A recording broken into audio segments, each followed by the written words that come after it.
بسم الله الرحمن الرحيم. مشاهدينا الأعزاء والحفل الكريم، السلام عليكم ورحمة الله تعالى وبركاته، وأسعد الله صباحكم بكل خير. نحييكم من هنا من أرضية ميدان الشحانية لسباقات الهجن العربية الأصيلة. نحييكم في هذا اليوم، يوم الجمعة المبارك الموافق 18 من شهر أكتوبر لعام 2019، 19 من شهر صفر من عام 1441 للهجرة، استكمالا لبرنامجنا لهذا السباق المحلي الثالث لسن الكبار، يوم قبل الختام من المرحلة الثانية. اليوم يوم الثنايا، أشواط مفتوحة وكذلك شوطين خاصة للعمانيات. نتمنى التوفيق والناموس لكل المشاركين. برنامجنا الصباحي لهذا اليوم هو عبارة عن إقامة 11 شوطا، هذا هو أولها على الهواء مباشرة في هذا النقل الحي وهذا النقل المباشر عبر قناة الريان الفضائية، قنوات الدوري والكاس وموقع الأبرقة لسباقات الهجن في بثه المباشر. أرحب بكل المشاهدين الأعزاء عبر الفضاء، عبر أينما يصلكم هذا الإرسال وهذا البث المباشر الذي تشاهدون على الهواء مباشرة من أرض الحدث، من هنا من أرضية ميدان الشحانية. الشوط الأول الرئيسي، هذا الشوط خاص بالثنايا البكار، شوط مفتوح، وتشارك في هذا الشوط 29 بكرة حاضرة ومتواجدة. أرحب أيضا بالمستمعين الأعزاء عبر أثير الراديو، عبر أثير قناة الريان الفضائية وأثير إذاعة الهجن، وبالحاضرين هنا معنا على أرضية الميدان.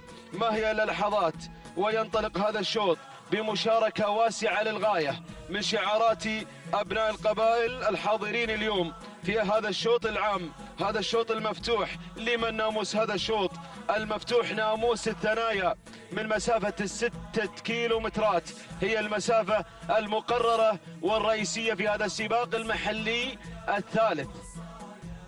الكل يتمنى بطبيعة الحال انتزاع ناموس هذا الشوط المهم لملاك الهجن، له أهمية خاصة هذا الشوط من ناحية القوة. خيرة الهجن حاضرة اليوم، أقوى الثنايا في الأشواط المفتوحة حاضرة، وبالتالي ناموس هذا الشوط غير لمن سينتزع هذا الناموس.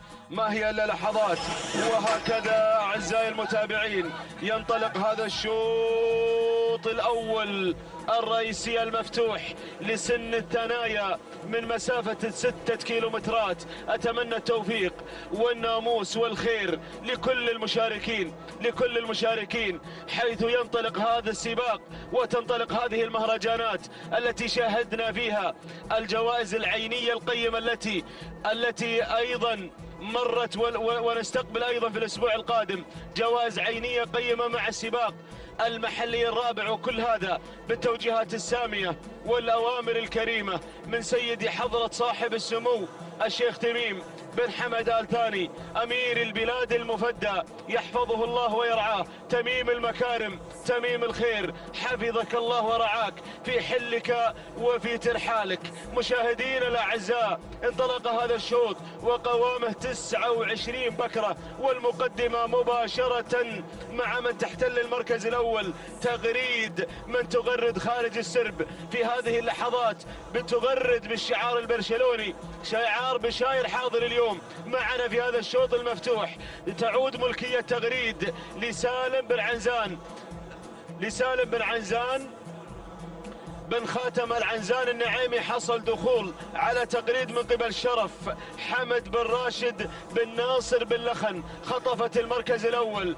دور المركز الثالث تصل صفطان، تعود ملكية صفطان لحمد بن محمد بن سالم بن جهويل. ننتقل إلى المركز الرابع، ومن تتقدم على المركز الرابع أمباب، تعود ملكيتها لمحمد بن طالب بن عقيل على المركز الرابع. هذا هو شعار البرنس على المركز الرابع. المركز الخامس ويصل شعار صائد الرموز مع الطايلة منصور بن محمد بن منصور آل سيف الخيارين. هذه نتيجتنا أيها الأعزاء في هذا الشوط المفتوح، في هذا الشوط الأول الرئيسي للثنايا. الثنايا وما أدراك ما الثنايا، ما أدراك ما معركة الثنايا، قوة الثنايا، حضور الثنايا اللافت، ملاكها المميزين. العودة إلى مقدمة الشوط إلى المركز الأول. شرف غيرت مجريات الأمور، تنتقل إلى المركز الأول بمرتبة الشرف. تعود ملكيتها لحمد بن راشد بن ناصر بن لخن، يدفع بشرف، يقدم شرف على المركز الأول، يبغي يحظى بشرف وناموس هذا الشوط المفتوح مع صدارة الشوط مع المركز الأول. تصل على المركز الثاني صفطان، تتقدم صفطان، تتحرك، وهي بالمناسبة راعية هذا الشوط في السباق المحلي الماضي، وانصبت أيضا عليها الترشيحات في هذا الشوط. تنحدر من سلالة عريقة، سلالة أصيلة، بنت الهرش الفايز. الله يا صفطان، الله يا صفطان مع المركز الثاني، المرشح الأبرز نظرا لاختطافها ناموس هذا الشوط في السباق المحلي الماضي. يقودها أحد الخبراء التضمير، أحد كبار المضمرين، حمد بن محمد بن سالم بن جهويل، من قدم لنا في يوم الأمس، من خطف شوط الثنايا الانتاج مع هدادة في يوم الامس، يبحث اليوم مع هدادة، يبحث اليوم ايضا عن اختطاف الشوط المفتوح. الله يوفقك يا ابو محمد ويوفق كل المشاركين. المركز الثالث تصل وتتقدم فيه الطايلة، تعود ملكية الطايلة لمنصور بن محمد بن منصور آل سيف الخيارين مع المركز الثالث. حصل دخول او ما زالت على المركز الرابع. هنا الشعار البرشلوني تغريد، يلا يا ابو عنزان، خلها تغرد خارج السرب اليوم. هذا الشعار البرشلوني، راعي بشاير حاضر، راعي غيرها من الاسماء التي صالت في اشواط الرموز وجالت في الموسم الماضي. على المركز الرابع. المركز الخامس يا ابو جابر، المركز الخامس امباب لمحمد بن طالب بن عقيل آل نابت. هذه نتيجتنا ايها الاعزاء، ايها الحفل الكريم. العوده الى معركه هذا الشوط، العوده الى التنافس المثير. ما زالت شرف مع المركز الاول، صفطان تحاول في المركز الثاني. شرف تعود ملكيتها لحمد بن راشد بن ناصر بن لخن مع المركز الاول. صفطان مع المركز الثاني، صفطان مع المركز الثاني. هذه صفطان مع المركز الثاني بسجلها الحافل بالانجازات، وايضا شرف ايضا لا يستهان بها من خلال هذا الدفع الصباحي وهذه الانطلاقه القويه. مع المركز الاول شرف حمد بن راشد بن ناصر بن لخن، ما زالت متسيده زمام الامور، مسيطره على زمام الامور في هذا الشوط. شرف وايضا شرف وصفطان، صفطان وشرف، الثنتين على المركزين الاول والثاني، ومعركة طاحنة اليوم في شوط الثنايا. المركز الثالث تقريد بن عنزان، تقريد تتقدم مع سالم بن عنزان آل عنزان النعيمي. يلا يا راعي الشعار البرشلوني، يلا يا ممثل هل الريان، أراك على المركز الثالث. المركز الرابع حصل دخول وانطلاق على المركز الرابع وتقدم في هذه اللحظات من قبل الداودية اللي انطلقت في المركز الثالث. تعود ملكيتها لصالح بن حمد بن سعيد بن لحول، على ما يبدو بأنه شعار بن لحول بالفعل، اللي انتقلت إلى المركز الثالث. المركز الرابع تقريد لسالم بن عنزان بن خاتم العنزان النعيمي. المركز الخامس، ومن تتقدم أرى شعارات هائلة تزحف إلى المراكز الخمسة المتقدمة الأولى. شعار بو ناصر قادم، محمد بن ناصر الشنجل أرى الشعار يتقدم مع هلا ويا هلا يا ابو ناصر، يا هلا بهلا، يا هلا وسهلا بهلا. العودة إلى مقدمة الشوط. الله انطلقت صفطان، انطلقت صفطان كعادتها دائما، كعادة صفطان الانطلاق في مثل هذه الأشواط الحساسة، الأشواط النارية. صفطان وتغريد، صفطان وشرف، صفطان وشرف، معركة الثنايا. الله، صفطان هي راعية هذا الشوط في السباق المحلي الماضي. بنت الفويز، بنت الهرش، بنت الهرش اللي الكل يتمنى ينوخ له، كل الملاك يبغون بكرة وقعود تنحدر من سلالة الفايز، تكفيهم بكرة وقعود على سلالة الهرش، السلالة العريقة، السلالة الأصيلة التي تتواجد ويتواجد الفايز في محمية إنتاج أم الزبار مع إنتاج أم الزبار. هذا الهرش الذي صال وجال إنتاجه. ما زالت صفطان على المركز الأول راعية هذا الشوط في السباق المحلي الماضي. ضغوط يواجهها راعي العوايد اليوم حمد بن محمد بن جهويل، يواجه ضغوط إخوانه المشاركين وتحمل يعبء مسؤولية المحافظة على هذا الشوط الحساس، على هذا الشوط الناري. انطلقت صفطان مع 1200 متر الأخيرة. بن جهويل جر الشوط، جر بن جهويل. الله، يا سلام يا سلام. صفطان، صفطان شرف تحاول مع بن لخن على المركز الثاني. شرف، انطلقت شرف مع المركز الثاني. تعود ملكية شرف. حمد بن راشد بن ناصر بن لخن. انطلقت شرف وما زالت صفطان تحاول معركة الشوط المفتوح، معركة الشوط المفتوح. شرف، شرف وصفطان، شرف وصفطان. يبدو بأن الشوط المفتوح بينهم، بين الملاك، بين بن لخن وما بين بن جهويل. معركة الشوط المفتوح. شرف على المركز الثاني. ما زالت العصا قوس بنت الفايز مع المركز الأول، واصدرت الأوامر الطفيفة والخفيفة. الله، يا سلام يا سلام. شرف، شرف، شرف، شرف. تسللت شرف، تقدمت شرف في الوقت الحساس. يا سلام، انطلقت شرف بدون أي أوامر. شرف بن لخن، حمد بن راشد بن ناصر بن لخن تخطف المركز الأول، تخطف الصدارة بدون أي أوامر. أصدرت الأوامر وانطلقت شرف. الله، يا سلام يا سلام.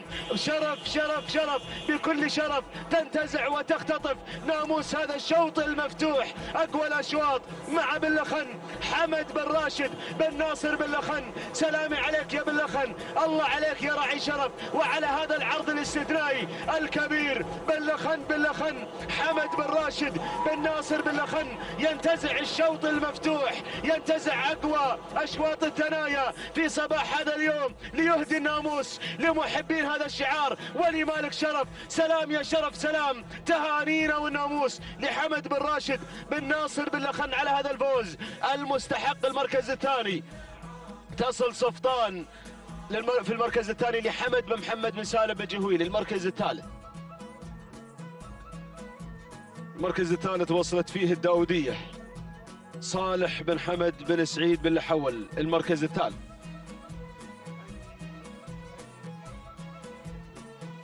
المركز الرابع وصلت فيه هوائل حسين بن علي بن حسين أبا السيقان. المركز الخامس، المركز الخامس وصلت فيه مرارة لناصر بن عبد الله بن أحمد المسند. هذه نتيجتنا مشاهدينا الأعزاء والحفل الكريم في هذا الشوط الأول الرئيسي المفتوح. تهانينا لمالك شرف من استطاعت أن تنتزع هذا الشوط الأول الرئيسي المفتوح بكل شرف وبكل افتخار في صباح هذا اليوم، لتهدي هذا الناموس المستحق لحمد بن راشد بن ناصر بن لخن قاطعة المسافة 6 كيلومترات في 9 دقائق 19 ثانية 92 جزء من الثانية. تهاني والناموس لمالك شرف حمد بن راشد بن ناصر بن لخن على انتزاعها واختطافها لناموس هذا الشوط المفتوح لسن الثنايا البكار. فتهانينا والناموس يا بن لخن. المركز الثاني اللي ما قصرت، قدمت عرض تشكر عليه 9 دقائق 26 ثانية جزئين من الثانية. صفطان هي من احتلت المركز الثاني. تهانينا والناموس لمالك صفطان حمد بن محمد بن سالم بن جهويل. المركز الثالث، المركز الثالث وصلت في المركز الثالث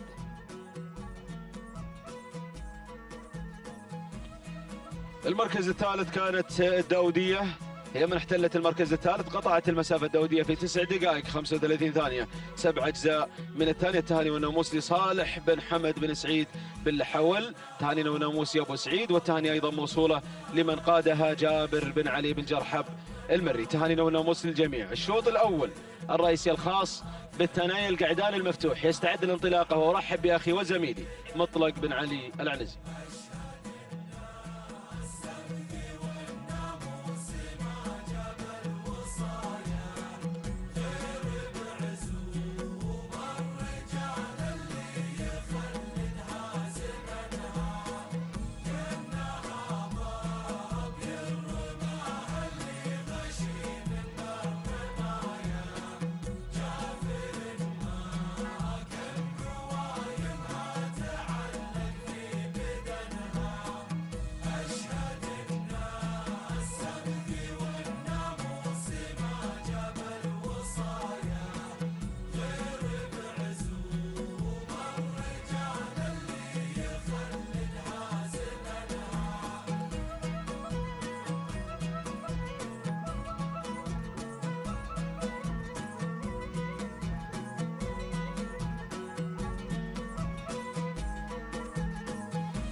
بسم الله الرحمن الرحيم. أشكر زميلي محمد بن بريك المري. أيها الإخوة المتابعون مشاهدينا الكرام في كل مكان، أسعد الله صباحكم جميعا بكل خير. أحييكم وأرحب بحضراتكم في هذا اليوم المبارك، يوم الجمعة 18 من أكتوبر 2019، حيث ننطلق اليوم وفي صباح هذا اليوم المبارك مع أشواط الكبار وسن الثنايا من ال6 كيلومترات، متمنين إن شاء الله للجميع التوفيق والناموس في هذه الانطلاقة الصباحية الخاصة بهجن أبناء القبائل من ال6 كيلومترات. تهنئة خاصة صباحية نزفها لمالك شرف التي حققت وفازت بأول الأشواط الرئيسية بشعار باللخن المنتزعة لأول الأشواط الرئيسية المفتوحة في هذا اليوم. انطلق على بركة الله، وقبل لحظات شوطنا الأول الرئيسي. يا له من شوط، يا لها من أسماء، يا لها من شعارات حاضرة ومنطلقة. الشوط الأول الرئيسي الخاص بالثنايا القعدان. يوه يا هذه الأسماء، يا هذه الشعارات التي اندفعت في ميدان التحدي درة ميادين الخليج مع هذا الصباح الجميل، مع هذه الشعارات المندفعة والمنطلقة الباحثة في انطلاقتها الموفقة إلى طريق الناموس، الباحثة عن تحقيق الناموس في هذا الصباح. نبدأ مع المركز الأول. المركز الأول الصدارة هنا همهوم. على المركز الأول فرج بن حمد بن علي البريس المري، على المركز الأول على صدارة ومقدمة الشوط. المركز الثاني مرموق بوشريدة. الكل يعرف هذا الاسم وهذا الشعار، هذا الشعار الغني عن التعريف، شعار بوشريدة المنطلق والمندفع. هذا الاسم وهذا المرموق بإنجازاته بتاريخه المشرف ينطلق على المركز الثاني. المركز الثالث لطيف. على المركز الثالث لطيف عبد الله بن حمد بن ناصر بن محمد بن جمعان. على المركز الثالث. المركز الرابع على المركز الرابع آخر اسم مدون بالكشف معنا، هذا هو الشعار، حمد بن سالم بن محمد بن بخيت المري على المركز الرابع. على المركز الرابع مع شاهين والمركز المركز الخامس شعار السيد. على المركز الخامس الناوي ناويله على نية الناموس، نية السيد الناموس اليوم مع هذا الاسم الناوي للسيد وليد بن محمد بن ابراهيم السيد على المركز الخامس. هذا النداء الاول يا متابعين على الهواء مباشرة في هذا الصباح الجميل، اول الاشواط الرئيسية. يا سلام من هو سعيد الحظ اليوم، الذي سيحظى بتحقيق الناموس، الذي سيحظى بانتزاع أول الأشواط الرئيسية الخاصة بالقعدان. شوفوا الكادر الفوقاني عبر شاشة الريان على الهواء مباشرة في هذا اليوم المبارك. شوفوا الكادر العلوي ماذا يحمل الرقم 4 همهوم على المركز الأول، ينطلق بالشعار البريسي.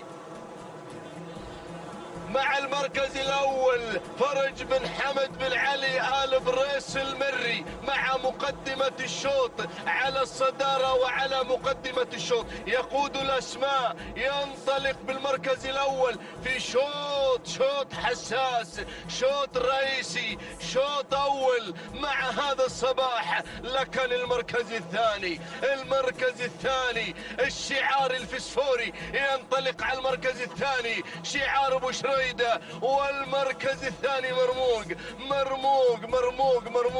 على المركز الثاني صالح بن حمد بن صالح بوشريدة العذبة في رصيد رمز. هذا القعود اللي يحتل المركز الثاني يعني من أقوى المرشحين في هذا الشوط، يعني من أقوى وأعتى القعدان المنطلقة في هذا الشوط، وموقع مميز ينطلق على المركز الثاني، يتابع بصمت بوشريدة دون أي كلام بدون أي أوامر، ينطلق مرتاح بوشريدة مرتاح. عينه على المركز الثالث والرابع، وعينه على المجموعة التي تلي المراكز الخمسة، مجموعة كبيرة من الشعارات. يوه يا بوشريدة، خلك قدام يا بوشريدة. ماذا أرى بالمركز الرابع والخامس والسادس. الله يعينك يا بوشريدة اليوم، ركز على المركز الثاني صالح بن حمد بن صالح بوشريدة. خلونا نعد المراكز، خلونا نذكر بالمركز الثالث لطيف عبد الله بن حمد بن ناصر بن محمد بن جمعان. المركز الرابع القادم والمنطلق شعار بطشان اليامي، هذا خطير رعد مبارك بن صالح بن هادي المحامض اليامي على المركز الرابع من الجانب الآخر، ينطلق على المركز الرابع. والمركز المتابعة عند من؟ المتابعة عند علي بن بطشان. المركز الرابع أو الخامس، المركز الخامس شاهين حمد بن سالم بن محمد بن بخيت المري، ويتدخل من العمق شعار حمد بن محمد بن سالم بن جهويل مع مغوار. هذا خطير بعد. وشوف المركز السابع والثامن والتاسع، لكن المنعطف ما قبل الأخير إلى خط النهاية. البريسي في المركز الأول. عندنا ناموس في السباق المحلي الماضي، سباقنا الماضي فاز هذا القعود همهوم. الله يزيل الهموم. الله، كيلو ونصف الكيلو، ولكن الترشيحات يا اخواني على مرموق، الكل يتابع مرموق، عينه على مرموق، صاحب رمز، صاحب انجاز، صاحب تاريخ مشرف، وابو شريدة حاضر. والله يعينك يا ابو شريدة. الله البريسي خطير والله البريسي خطير، البريسي خطير يا راعي مرموق. البريسي يمكن يسويها في الشوط الاول، في الشوط الرئيسي. بان خط النهايه، بان خط النهايه، بان خط النهايه. الكيلومتر الاخير، الكيلومتر الاخير. الله، المركز الثالث، المركز الثالث الذيب. اوه، هزاع بن عجلان بن مبارك الهاجري على المركز الثالث قادم بكل قوة، وقادم شعار سالم بن محمد بن علي بالحديد المري على المركز الرابع مع مناور. والمركز الخامس، المركز الخامس ينطلق بالمركز الخامس شاهين سالم بن حمد بن محمد المحاربي. ولكن نعود إلى همهوم يا مرموق، همهوم يا ابو شريدة، البريسي يا ابو شريدة. اوه، ارتاح ابو شريدة، ارتاح ابو شريدة الان في هذه اللحظة وفي هذا الموقف. الله يا مرموق، قب يا مرموق، مرموق ابو شريدة. اقول لك مرتاح يا جماعة، اقول لكم مرتاح ابو شريدة. قب يا مرموق على المركز الاول، يغير بدون اي اوامر، بدون اي تعليمات، يبغي ياخذ الاول والعصا في الابطال، في الابطال. اوه، يستعد مرموق لخوض رموز هذا الموسم 2019. اتمنى لك التوفيق بعد ان اهنيك الناموس. جود مورنينج يا ابو شريدة، جود مورنينج وصباحك خير على فوز مرموق بالمركز الاول صالح بن حمد بن صالح ابو شريدة العذبة. تهانينا والناموس. المركز الثاني هذا اللي ما قصر يستحق الاعلان، همهوم فرج بن حمد بن علي البريس المري، حل وصيفا بالمركز الثاني. المركز الثالث نمبر 1 مناور سالم بن محمد بن علي الحديد المري. المركز الرابع وصل مبلش عبد الله بن محمد بن حمد بن خزينة المري. المركز الخامس شاهين سالم بن حمد بن محمد المحاربي. متابعينا ومشاهدينا الكرام، هذه معركة الناموس في أول الأشواط الصباحية وأول الأشواط الرئيسية الخاصة بالقعدان. حضور الكبار مع الأشواط الرئيسية في محلنا الثالث. وفق مرموق وانتزع وحقق الناموس، وعصاته ببطانه راقدة وامنة، ما تحرك الآلي، ما تحرك. تهانينا والناموس 9 دقائق 20 ثانية 75 جزء من الثانية. هذا هو مرموق صالح بن حمد بن صالح ابو شريدة العذبة. تهانينا والناموس. المركز الثاني 9 دقائق 21 ثانية و12 جزءا من الثانية. همهوم السيد فرج بن حمد بن علي آل بريس المري. تهانينا والناموس. المركز الثالث شعار بن حديد الذي احتل المركز الثالث. وصل مناور بتوقيت زمني وقدره 9 دقائق 29 ثانية 33 جزء من الثانية. تهانينا والناموس لمالكي مناور، لسالم بن محمد بن علي بن حديد المري. تهانينا والناموس لكل الفائزين. إذن الأشواط الرئيسية في هذا الصباح كانت شرف حاضرة مع شعار باللخن، منتزعة ومحققة لناموس الشوط الأول الرئيسي الخاص بالثنايا المفتوح، وفازت بناموس وشرف موفق في هذا الصباح ليحل أيضا صاحب الإنجازات مرموق، منتزعا ومحققا بشعار بوشريدة صالح بن حمد بن صالح بوشريدة العذبة ناموس الشوط الأول الرئيسي الخاص بالقعدان. تهانينا والناموس للجميع.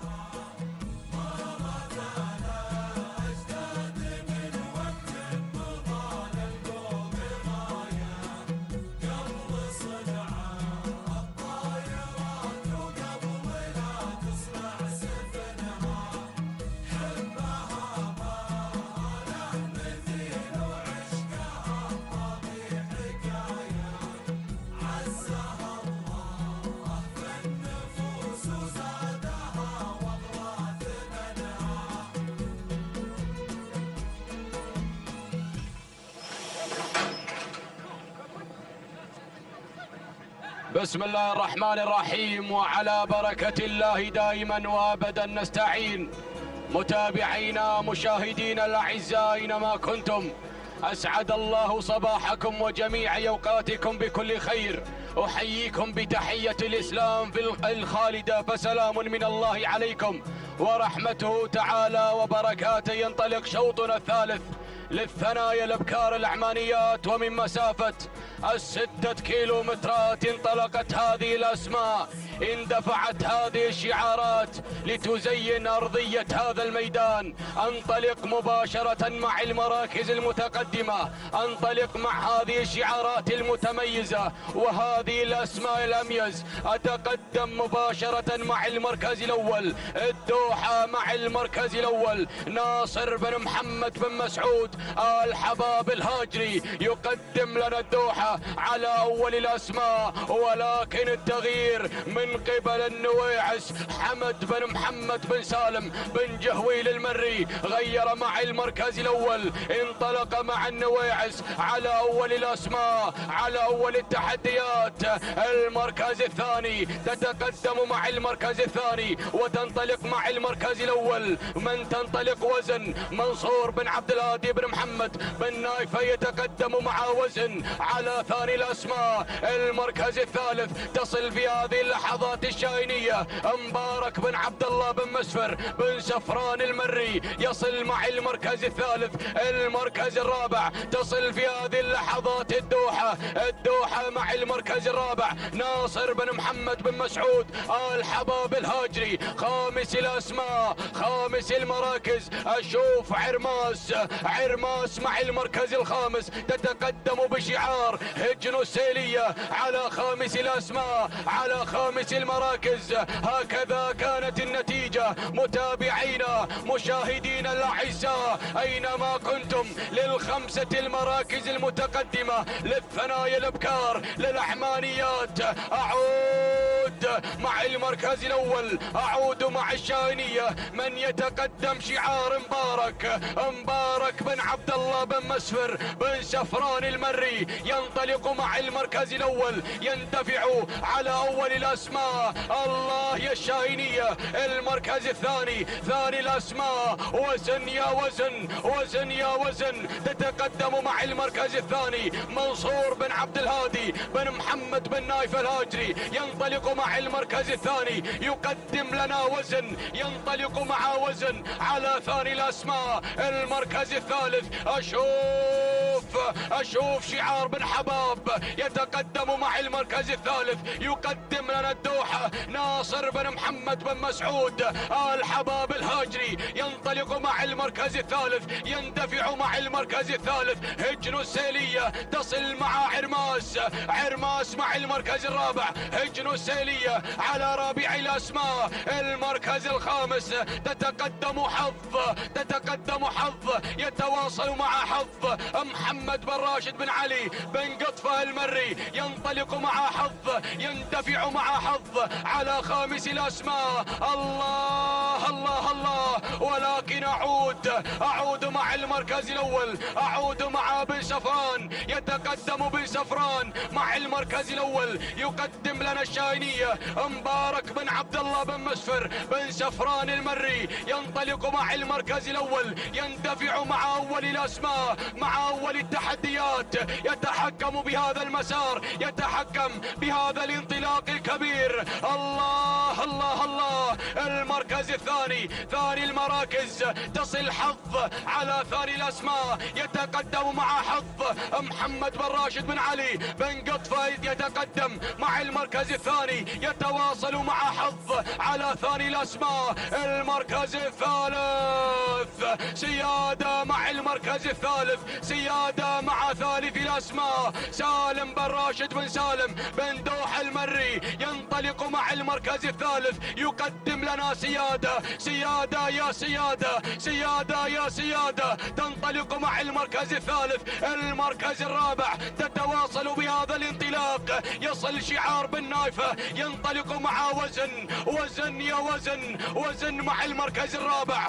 منصور بن عبد الهادي بن محمد بن نايفة الهاجري ينطلق مع المركز الرابع، ولكن هجن السيلية، هجن السيلية، عرماس، عرماس مع المركز الرابع، عرماس مع رابع الأسماء تنطلق مع المركز الرابع بشعار هجن السيلية. المركز الخامس يصل شعار بن جهويل، يتقدم بشعار بن جهويل على خامس الأسماء، يقدم لنا النواعس مع المركز الخامس، غيرت مع المركز الرابع. وأيضا يصل في هذه اللحظات شعار التحية، شعار التحية. وصلت إسعافة، وصلت أم العوايد، وصلت أم الإنجازات. يتقدم سريد بن علي بن سالم بن سريد التحية. الله يسعفه، مرحبا بهذا القدوم. أعود مع المركز الأول، أعود مع البداية، أعود مع الصدارة. سيادة يا سيادة، سيادة من تنطلق،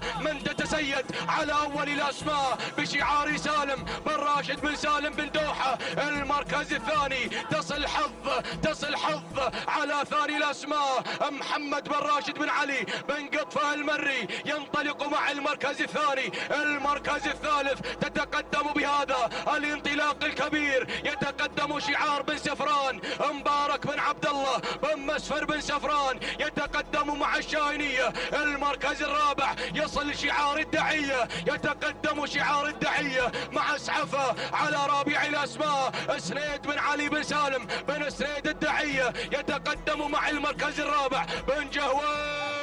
يصل مع النواعس، النواعس مع المركز الخامس حمد بن محمد بن سالم بن جهويل المري، ينطلق مع المركز الخامس. ولكن أعود مع السيادة، أعود مع الانطلاق، أعود مع القمة. الله يا سيادة، غيرت مع المركز الأول سالم بن راشد بن سالم بن دوحة المري، ينطلق مع المركز الأول، ينطلق مع سيادة 1500 متر. المركز الثاني حظ، حظ يا حظ، حظ يا حظ، من تتقدم بشعار بن قطفة. ولكن اسعفة، حذرتكم من هذه الذلول، حذرتكم من اسعفة، اسعفة اسعفة اسعفة. ما شاء الله على هذا الأداء. سريد بن علي بن سالم بن سريد الدعية غيرت وانطلقت مع المركز الأول. الله يسعفه. المركز الرابع يصل شعار بن سفران. المركز الخامس يتقدم شعار صايد الرموز. ولكن أعود مع اسعفه، أعود مع اسعفه. الله يسعفه. سريد بن علي بن سالم بن سريد الدعية. الكيلومتر الأخير، الكيلومتر الخطير، الكيلو الخطير، كيلو المضمرين، كيلو العمالقة، كيلو الناموس والانتصار. اسعفة وسيادة، اسعفة وسيادة، اسعفة مع المركز الأول تتقدم بشعار سريد بن علي بن سالم بن سريد الدعية. سيادة مع المركز الثاني، سيادة مع ثاني الأسماء سالم بن راشد بن سالم بن دوحة المري، ينطلق مع المركز الثاني. ولكن الداب مع ثاني الأسماء زعفرانة أحمد بن علي بن راشد السبيعي، ينطلق مع المركز الثالث. ولكن أعود مع اسعفة أم الإنجازات، أم العوايد تكرر الإنجاز، تكرر العوايد. اسعفة اسعفة اسعفة اسعفة يا الدعية، تنطلق مع المركز الأول، تنطلق بالناموس. الناموس مع الدعية، شوط الأعمانيات الثنايا تنتزع اسعفة بكل جدارة، بكل استحقاق. سلام يا الدعية، سلام سلام يا سريد بن علي بن سالم بن سريد الدعية على فوز اسعفة. خط النهاية، خط الناموس، خط الانتصار. اسعفة اسعفة تعانق الناموس، تعانق المركز الأول. الله يسعفه. سلام اسعفة، سلام سلام يا الدعية، سلام على هذا الفوز، على هذا الانتصار. تهانينا والناموس لمالك اسعفة سريد بن علي بن سالم بن سريد الدعية على هذا الفوز والانتصار. المركز الثاني وصلت سيادة سالم بن راشد بن سالم بن دوحة المري. المركز الثالث أجنان خليفة بن عبد الله العطية. المركز الرابع وكالة ناصر بن عبد الله بن أحمد. المركز الرابع وصلت مثايل منصور بن محمد بن منصور آل سيف الخيارين. المركز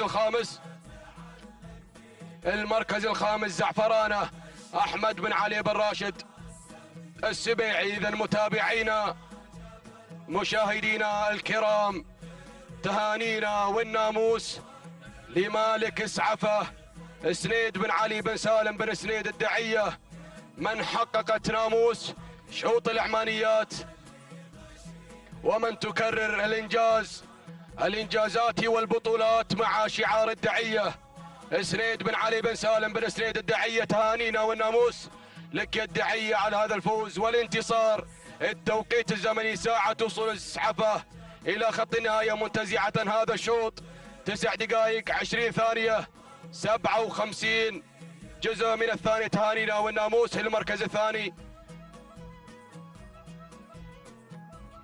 المركز الثاني وصلت سيادة مع المركز الثاني سالم بن راشد بن سالم بن دوحة المري 9 دقائق 23 ثانية 88 جزء من الثانية. تهانينا والناموس لمالك سيادة سالم بن راشد بن سالم بن دوحة المري. المركز الثالث وصلت فيها جنان خليفة بن عبد الله العطية 9 دقائق 26 ثانية 68 جزء من الثانية. تهانينا والناموس لجميع الفائزين.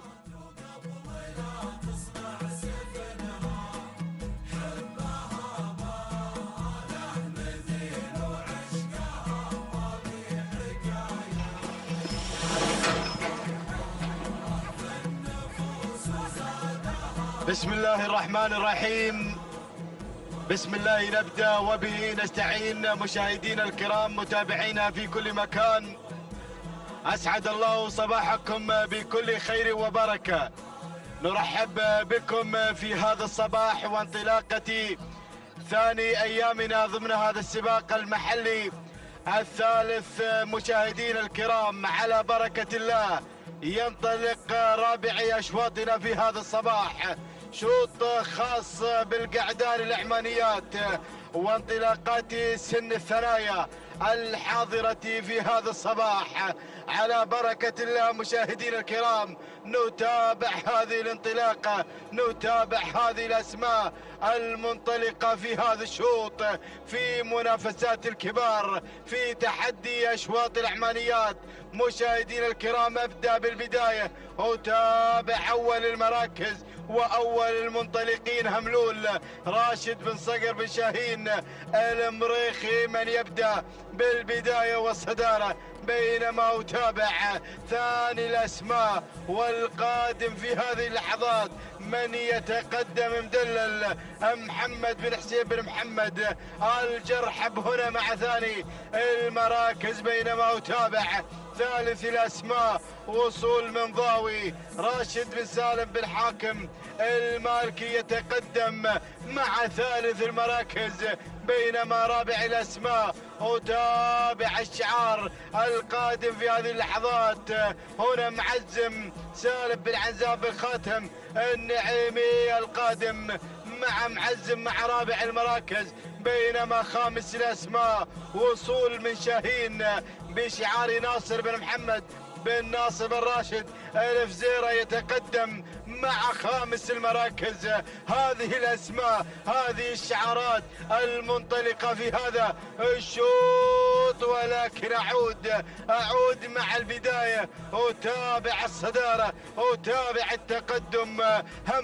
هملول على أول المراكز بشعار المريخي يتقدم الجميع. ينطلق بالبداية راشد بن صقر بن شاهين المريخي هنا مع البداية وانطلاقة هملول على الصدارة، بينما أتابع ثاني الأسماء والقادم في هذه اللحظات هنا مع ثاني المراكز مدلل يصل، ينطلق مع ثاني المراكز محمد بن حسين بن محمد الجرحب هنا قادم في هذه اللحظات يقدم مدلل، بينما أتابع وصول هناك من الجانب الآخر وصل شاهين ناصر بن محمد بن ناصر الفزيرة يتقدم مع هذه اللحظات مع انطلاقة شاهين، بينما أتابع اسم جديد يتدخل في هذه اللحظات. وصل الحاسم حمد بن صالح بن حمد النابت المري، قادم أيضا الحاسم في هذه الانطلاقة في هذا التحدي هنا مع رابع المراكز، بينما خامس الأسماء وتابع الوصول من ضاوي راشد بن سالم بن حاكم بن سعيد المالكي القادم من السلطنة، هنا يتقدم مع خامس المراكز بهذه اللحظات. ولكن أتابع الأسماء القادمة في هذا الانطلاق والتحدي. هناك أعود مع البداية، أعود مع الصدارة مع هملول يقود هذه المسيرة إلى هذه اللحظات. الله يا المريخي، تابع وركز هذا مع هذا التقدم وانطلاقة هملول راشد بن صقر بن شاهين المريخي على البداية، ولكن بن جرحب يتابع الموقف، يقدم مدلل محمد بن حسين بن محمد الجرحب هنا قادم في هذا التقدم، بينما أتابع وصول هنا من شعار الفزيرة يتقدم مع شاهين ناصر بن محمد بن ناصر بن راشد الفزيرة هنا قادم في هذه اللحظات، بينما أتابع من الجانب الآخر وصول من الحاسم. من سوف يحسم هذا الشوط؟ الحاسم قادم مع رابع المراكز حمد بن صالح بن حمد النابت المري، بينما خامس الأسماء أتابع الشعار البرشلوني القادم. الله هنا أتابع تقدم معزم سالم بن عنزان بن خاتم العنزان النعيمي. الله يا الأسماء، الله يا الشعارات في شوط الأحمانيات، الكل يتابع، الكل يراقب هذه اللحظات. ولكن العودة هناك مع هملول هناك مع البداية والصدارة. ينطلق مشاهدينا الكرام هملول بشعار راشد بن صقر بن شاهين المريخي يقود المسيرة، يتقدم هذه الأسماء منذ البداية على الصدارة. الله يا المريخي، حافظ على هذا التقدم، ولكن أتابع الوصول من مدلل محمد بن حسين بن محمد الجرحب قادم في هذه اللحظات هنا مع انطلاقة مدلل مع ثاني المراكز. ولكن أتابع التقدم، أتابع هذا التحدي. وصل معزم على الناموس، معزم على الانتصار. هنا وصل الشعار البرشلوني شعار سالم بن عنزان بن خاتم العنزان النعيمي، يعشق أيضا هذه السلالات. هنا مع شوط الأعمانيات مع معزم يتابع هذا التقدم، معزم مع ثالث المراكز، بينما الاسم القادم يصل الريع مشاهدينا الكرام حمد بن محمد بن سالم بن جهويل في هذا النداء. يصل الريح مع رابع المراكز، وهناك أتابع خامس إلى أسماء مشاهدينا الكرام شاهين ناصر بن محمد بن ناصر بن راشد الفزيرة. الله يا الأسماء، الله يا الشعارات. ولكن العودة هناك، العودة مع هملول وانطلاقة هملول وسلالة جبار من تنطلق على البداية والصدارة. ولكن الخطر القادم في هذه اللحظات. وصل معزم على الناموس، معزم على الانتصار. الله يا بن عنزان يتقدم مع معزم على البداية والصدارة. سالم بن عنزان بن خاتم العنزان النعيمي ينتزع البداية، ينطلق مع معزم بن جرحب مع مدلل محمد بن حسين بن محمد الجرحب قادم. وهنا أتابع بن جهويل يصل مع ثالث المراكز. وصل الريح حمد بن محمد بن سالم بن جهويل. الله شوف القادم. وصل مرحب محمد بن حمد بن صريع صريع الشهواني يصل في هذه اللحظات. وصلت الأسماء شلهود قادم، فيصل بن صالح بن مسلم بن عقيل. الله ولكن العودة مع الكيل سؤاله الأخير. الريع يا بن جهويل يغادر الجميع، ينطلق الريع. الله الله الله على هذا الأداء هنا مع الريع.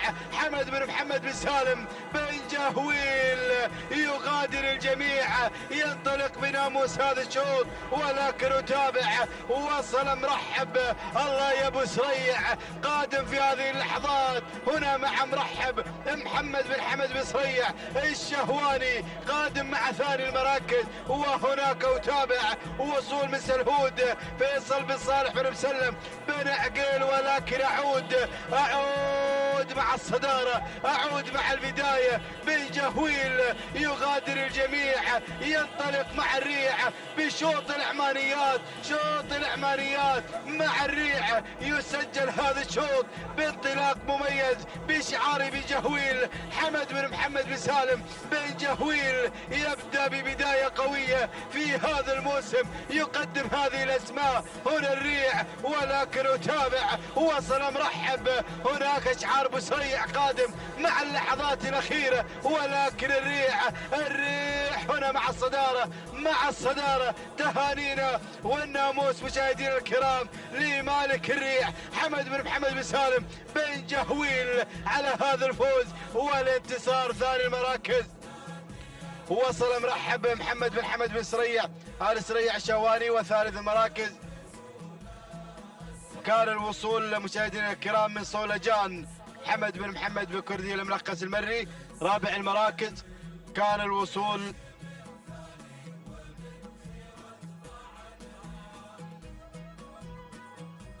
وصل في ثالث المراكز شاهين لهزاع بن عجلان بن مبارك الهاجري. ورابع المراكز صولجان لحمد بن محمد بن كردي المنقس المري. وخامس المراكز كان الوصول من سلهود فيصل بن صالح بن مسلم بن عقيل. هكذا كانت النتيجة مشاهدينا الكرام. تابعنا شعار بن جهويل خاطي في ناموس شوط القعدان العمانيات، قدم لنا الريع بانطلاق مميز. هنا نتابع الريع ولحظة وصوله إلى خط النهاية، والتوقيت الزمني 9 دقائق 30 ثانية 64 جزء من الثانية الثانية لحمد بن محمد بن سالم بن جهويل على هذا الفوز والانتصار. بينما وصل في ثاني المراكز كان الوصول من مرحب ب9 دقائق 32 ثانية 88 جزء من الثانية الثانية لمحمد بن حمد بن سريع آل سريع الشهواني. وثالث المراكز كان الوصول من شاهين ب9 دقائق 33 ثانية بالوفاء والتمام. التهنئة لهزاع بن عجلان بن مبارك المظفري الهاجري. تهانينا والناموس للجميع.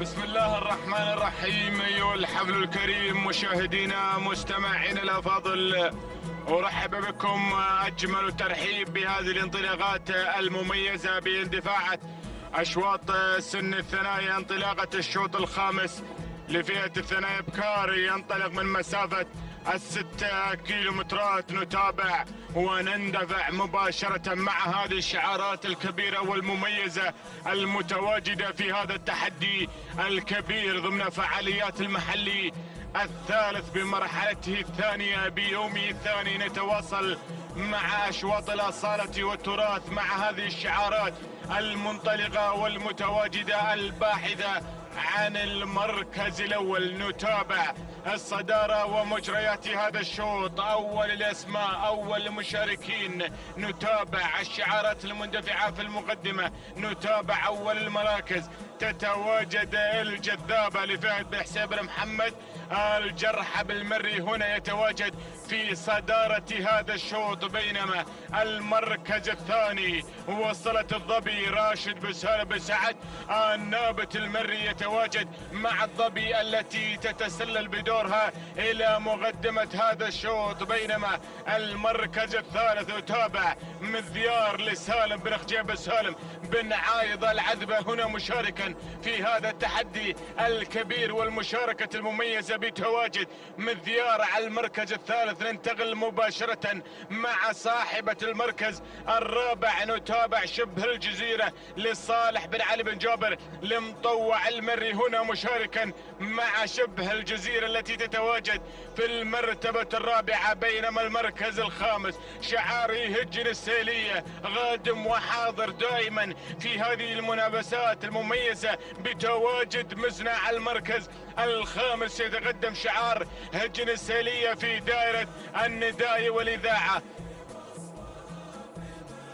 هذه النتيجة مشاهدينا مستمعينا الأفاضل للخمس المراكز الأولى التي تسيطر على دائرة النداء والإذاعة بأول نداء مفتوح على مسامعكم بالوفاء والتمام. نتابع هذا التحدي الكبير على أرضية ميدان الشحانية، ميدان التحدي، وهذه المنافسة والأعداد الهائلة التي تشارك في هذا التحدي المميز. نتابع المنافسة، نتابع المقدم مباشرة. نعود هناك مع الظبي التي تنطلق وتنفرد في مقدمة هذا الشوط بشعار راشد بن سالم بن سعد النابت المري، ينطلق وينفرد في صدارة هذا الشوط. شعار وزن يتقدم هنا في هذه اللحظات على الصدارة متربعا على عرش المقدمة وعرش الصدارة باندفاعة الظبي التي تنفرد في مقدمة هذا الشوط، بينما المركز الثاني شبه الجزيرة قادمة ومتواجدة في هذه المشاركة بقيادة صالح بن علي بن جابر المطوع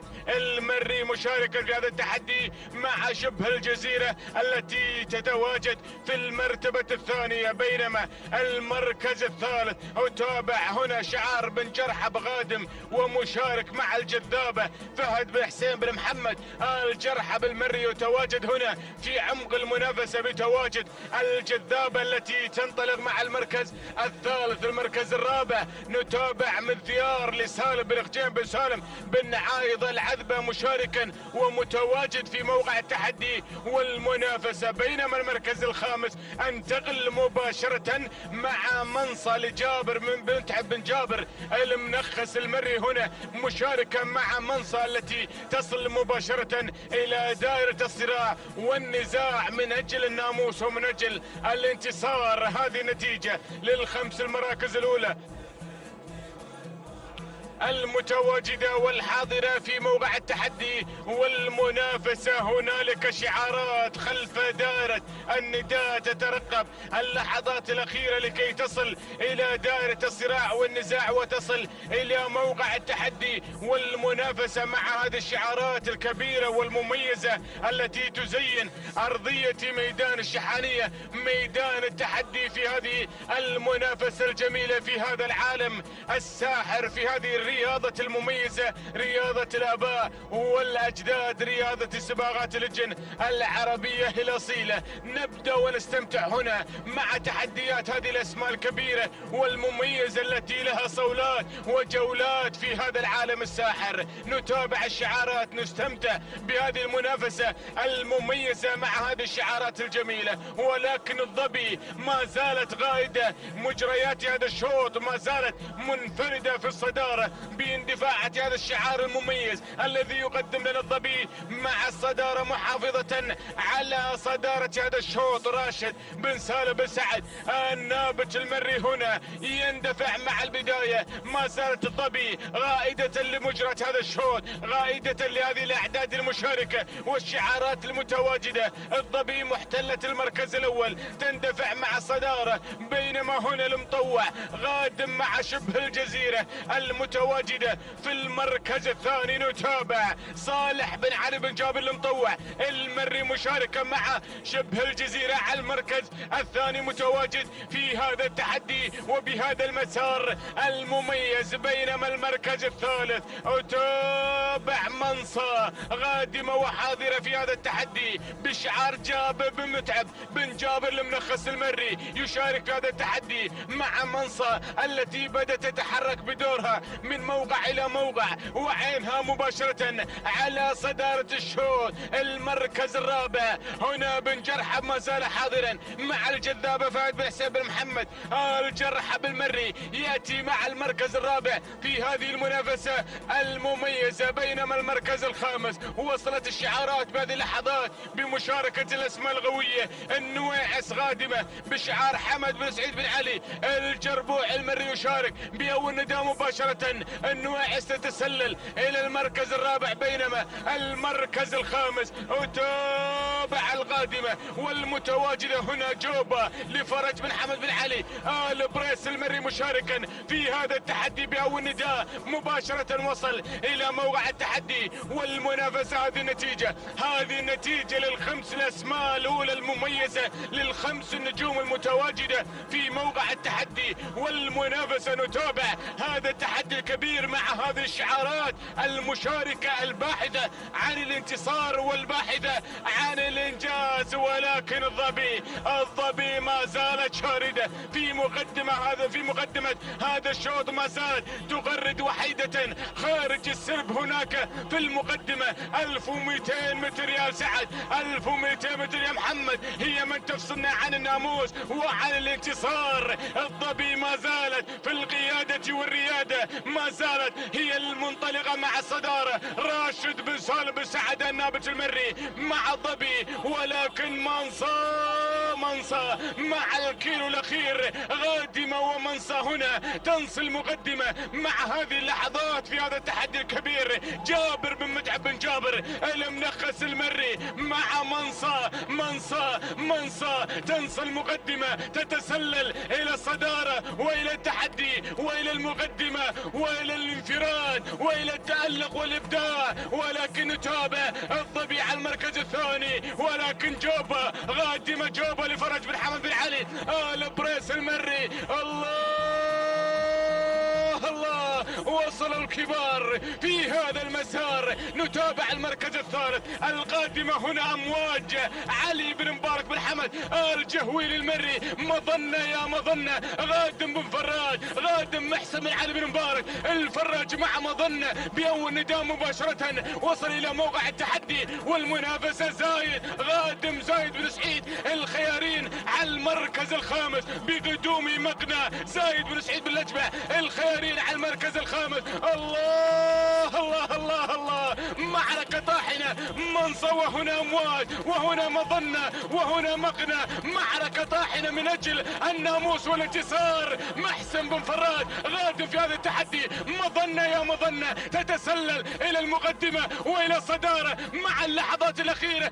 الناموس مع بن فراج، محسن بن علي بن مبارك بن سالم. الفراج يحقق هذا الانتصار مع مظنة. تهانينا وألف مبروك. المركز الثاني وصلت منصة لجابر بن متعب بن جابر المنخس المري. المركز الثالث وصلت سيوف لحمد بن محمد بن حمد بن خزينة المري. المركز الرابع مغنى لزايد بن سعيد بن لجبع الخيارين الهاجري. المركز الخامس أمواج علي بن مبارك بن حمد الجهويل المري. هكذا مشاهدينا مستمعينا الأفاضل، كم استمتعتم معنا في هذه المنافسة المميزة مع اللحظات الأخيرة. جاءت مظنة لكي تهدي السلامات إلى آل فراج كافة، متوجة بهذا الانتصار، حاصلة على ناموس هذا الشوط، قاطعة 6 كيلومترات بتوقيت زمني وقدره 9 دقائق 31 ثانية. 9 أجزاء من الثانية تهاني وناموس لمحسن بن علي بن مبارك بسام الفراج على فوز مظنة في المركز الأول. المركز الثاني منصة 9 دقائق 31 ثانية 69 جزء من الثانية تهاني وناموس لجابر بن متعب بن جابر المنخس المري. المركز الثالث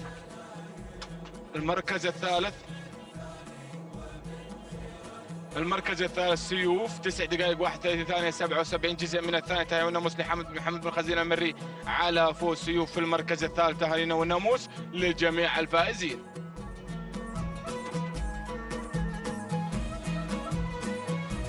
بسم الله الرحمن الرحيم. بسم الله نبدأ وعليه نتوكل، ومنه دائما وأبدا نطلب السداد والتوفيق يا رب العالمين. انطلق قبل لحظات مشاهدينا الكرام الشوط السادس بتعداد أشواط ومنافسات وتحديات هذه الفترة الصباحية المخصصة لمنافسات السن الثنايا وفئة القعدان الحاضرة في مجريات شوطنا المنطلق مع شعارات أبناء القبائل، شعارات أبناء دول مجلس التعاون المشاركين والحاضرين. فمرحبا بالجميع على أرضية ميدان التحدي بمنافسات وتحديات هذه الرياضة، رياضة الآباء والأجداد. لنبدأ مع مسيرة مقدمة هذا الشوط، لنتابع معكم تحديات البداية وشعار بالسلامة الحاضر والمتواجد مع المركز الأول. مقدما لنا انطلاقة سياف عبد الله بن علي بالسلامة الهاجري على المركز الأول. المركز الثاني التواجد من قبل الباسل عبد الرحمن بن محمد بن هلال. من يتابع الباسل على المركز الثاني ينخطب في هذه اللحظات من قبل مرضي لسالم بن سعد بن سالم النابت المري على المركز الثاني والمركز الثالث. القدوم مشاهدينا الكرام من قبل ثالث المراكز وثالث التحديات مناحر تعود ملكي جابر بن محمد بن فهد بن مشعاب. والمركز الرابع الباسل وشعار بن هلال. المركز الخامس نتابع الباز وشعار حجر السيلية. هذا هو النداء الأول للأسماء الخمسة الأولى المتواجدة على الكادر الأعلى. شوفوا هذه اللقطة الجميلة من قبل الشعارات القادمة ومن قبل اللمسات المميزة من مخرج هذا السباق محمد بن بخيت بن خزينة. لنتابع على الكادر الأسفل قدوم الشعارات، قدوم الأسماء المتواجدة في منافسات وتحديات شوطنا السادس والستة كيلومترات. لنعود بحضراتكم إلى البداية، إلى المقدمة، إلى شعار بالسلامة الحاضر والمتواجد والقادم بأيضا قيادة هذه الأسماء والشعارات مع انطلاقة وتقدم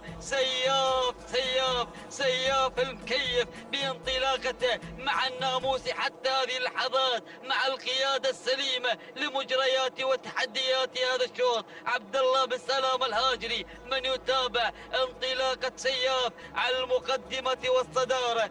المركز الثاني القدوم مشاهدينا الكرام من قبل مرضي من يرضي مالكه، من يرضي جماهيره بهذه القيادة والانطلاقة من منافساته وتحدياته. مرافقا للبداية بمسيرة مرضي لسالم بن سعد بن سالم النابت المري. المركز الثالث نتابع الباسل تعود الملكية لعبد الرحمن بن محمد بن هلال. من يقدم لنا بن هلال هذا التواصل الجميل من شعار المنافس والحاضر مع المركز الثالث. المركز الرابع القادم لأول نداء الواصل سراب أحمد بن محبوب بن مسعود الرمزان النعيمي يقدم لنا شعاره بتحدياته وانطلاقاته مع المركز الرابع. ليتابع مسيرته بالتحديات بالمنافسات والانطلاقات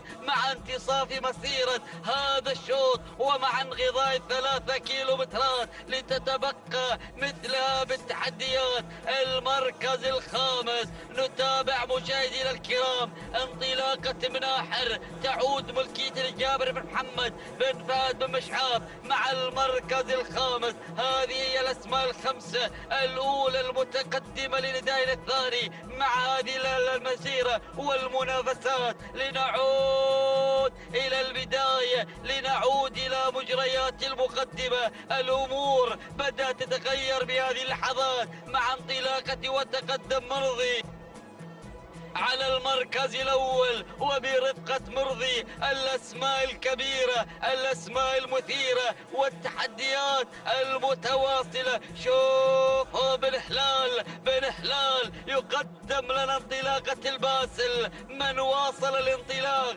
نحو المركز الأول، نحو المقدمة والصدارة، نحو البداية مع انطلاقة الباسل عبد الرحمن بن محمد بن هلال. من يتابع مسيرة مسيرة البداية من يقدم لنا انطلاقة أول المراكز مع مسيرة هذا الشعار وتحدياته. ياما وياما وياما قدم هذا الشعار الأسماء الكبيرة، الأسماء التي رافقت هذا الشعار بتحدياته وصولاته في السباقات والأعوام الماضية، ليحضر مرافقا وحاملا لنا انطلاقة مسيرة الباسل مع المركز الأول عبد الرحمن بن محمد بن حلال من يمتلك الباسل.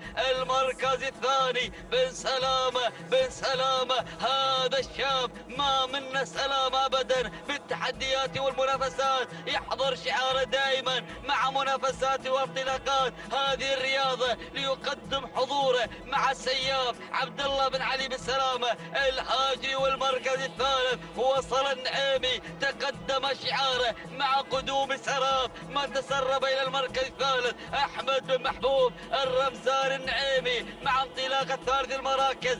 المركز الرابع الواصل مناحر على المركز الرابع، وهنالك القادم والواصل بهذه اللحظات القادم على المركز الرابع وصول وتقدم الريان لأول ندى ناصر بن محمد بن سالم الجنيبي، هذا الضيف القادم من سلطنة عمان. مرحبا بجميع الضيوف. المركز الخامس الله الوصول والقدوم من فجاج، بدأ يفج المراكز بانطلاقته مع تلاطم الأمواج، يصل شعار بالنجم ناصر بن علي النجم المري ليسطع نجمه في هذا الصباح مع منافسة النجوم والكبار مع تحديات الشعارات. لكن العودة إلى الباسل، العودة إلى الباسل عبد الرحمن بن حلال يقدم لنا الباسل على المركز الأول ببسالة بن أمره، يحضر بانطلاقاته وتحدياته ليعلن افتتاحية مجريات الكيلومتر الأخير،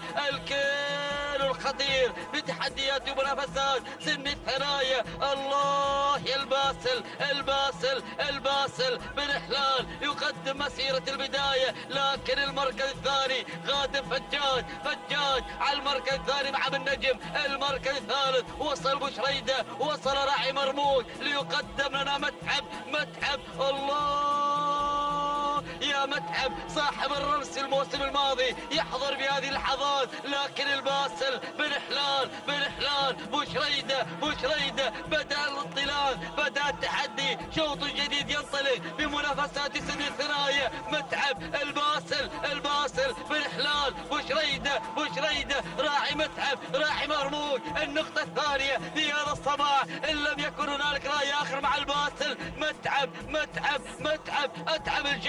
أتعب الجميع استراح أيضا مالكه مع فوزه واختطافه لنقطة هذا الشوط الثاني والتبريكات لمالك متعب راعي الخنجر في الموسم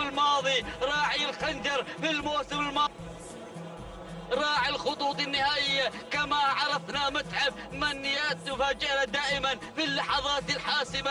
الثاني والتبريكات لصالح بن حمد بشريدة، مالك متعب ومالك الأسماء الكبيرة التي حملت هذا الشعار. الثاني والتبريكات نزفها أيضا لبشريدة المركز الثاني. وصل الباسل لعبد الرحمن بن محمد بن هلال المركز الثالث.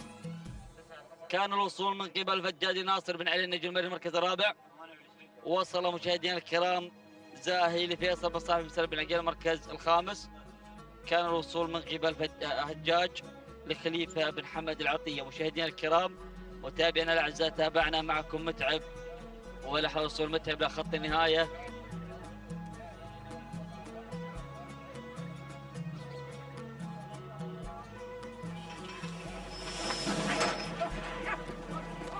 إذا متعب واحد الوصول 9 دقائق 19 ثانية 36 جزء من الثانية.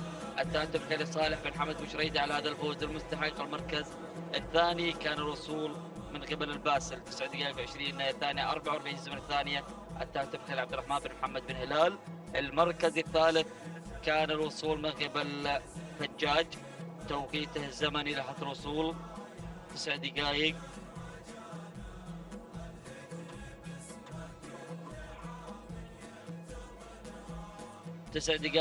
26 ثانية 47 جزء من الثانية. ثلاث تبريكات لناصر بن علي النجم المري. انطلق شوطنا السابع الزميل مسعود الحريري.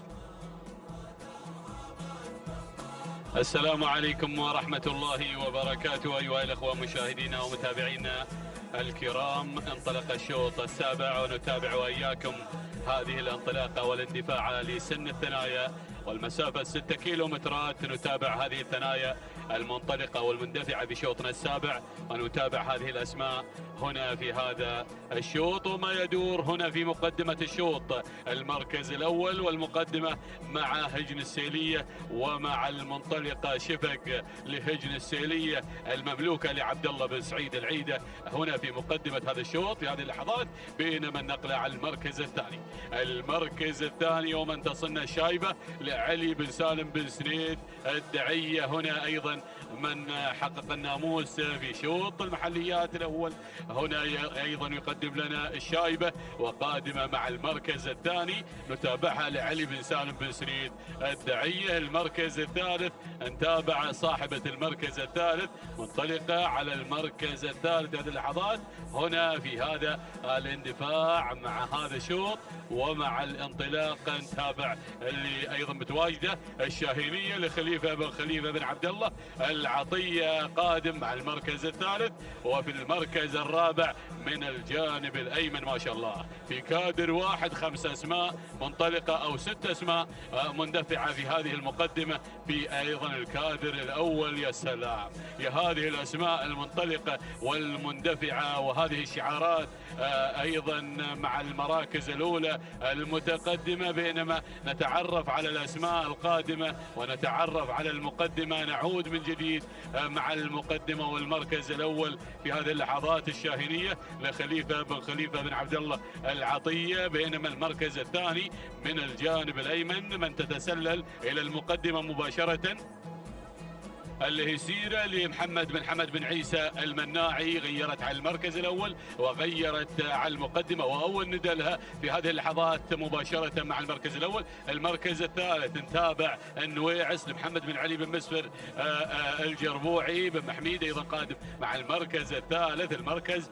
الرابع الدعية مع الشايبة هنا لعلي بن سالم بن سنيد الدعية مع المركز الرابع. المركز الخامس نتابع شعار اللورد قادم مع المركز الخامس مع شفق لهجن السيلية منطلقة مع المركز الخامس. في هذه اللحظات نتابع هذه الأسماء المندفعة. بينما أرق اسم قادم وهذا الشعار القادم هنا شعار بن عقيل مع برقة محمد بن طالب بن عقيل النابت قادم هنا في هذه اللحظات على المركز الخامس ومنطلق ومندفع في هذه اللحظات مع برقة اللي على المركز الخامس. هذه النتيجة للخمس المراكز الأولى الخمس المراكز المنطلقة المندفعة في هذا الشوط مع أقبالنا على انتصاف المسافة. إن سألتونا عن الموقع فنحن نقترب من 3 كيلو المترات المتبقية في مقدمة الشوط. هنا في المركز الأول سيرة يا سلام سيرة واصلي على هذه السيرة وعلى المقدمة وعلى المركز المطلوب. هنا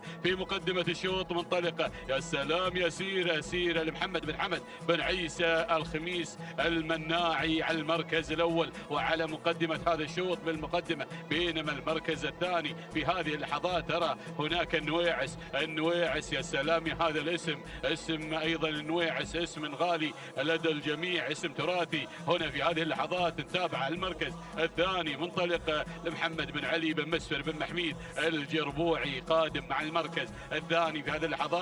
بينما المركز الثالث من الجانب الأيمن نتابع الدعية اللي بدأ يتسلل الثلاث على خط واحد الثلاث.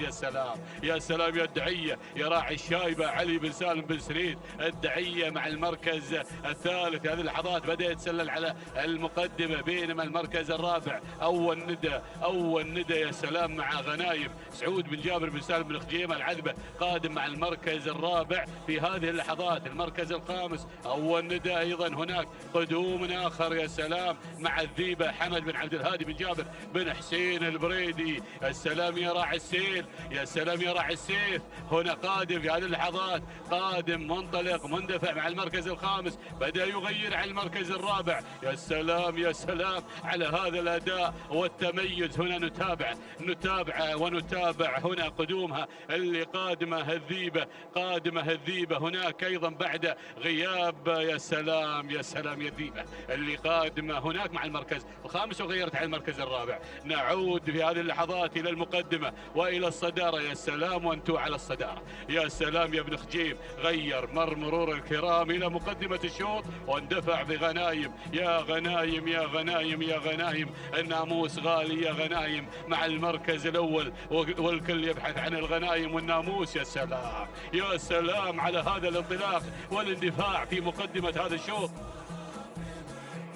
ايضا نتابع في هذه اللحظات المقدمه مع غنايم ومع مالكها سعود بن جابر بن سالم الحنزة. ايضا هنا بن خجيم العذبه هنا في المقدمه في صداره هذا الشوط بن خجيم. السلام مع المركز الاول، بينما المركز الثاني الشايبه علي بن سالم بن سريد الدعيه. المركز الثالث بن محميد قادم في هذه اللحظات مع النويعس محمد بن علي بن مسلم الجربوعي. المركز الرابع الوصول في هذه اللحظات من اللي قادمه هناك اللي هي السلام يا بلشة شافي بن محمد بن شافي بن سالم الشافي تسللت من الجانب الايمن. بينما المركز الخامس شوفوا الكم الهائل، شوفوا القدوم، شوفوا التسللات، شوفوا اللي قادمه في هذه اللحظات. يا سلام مع صليل لخليفه بن حمد بن خليفه العطيه قادم مع المركز الخامس. هنا منطلق من دفاعة صليل اللي قادمه مع المركز الخامس، ولكن شوفوا اللي قادمه وتسللت من الجانب الايمن.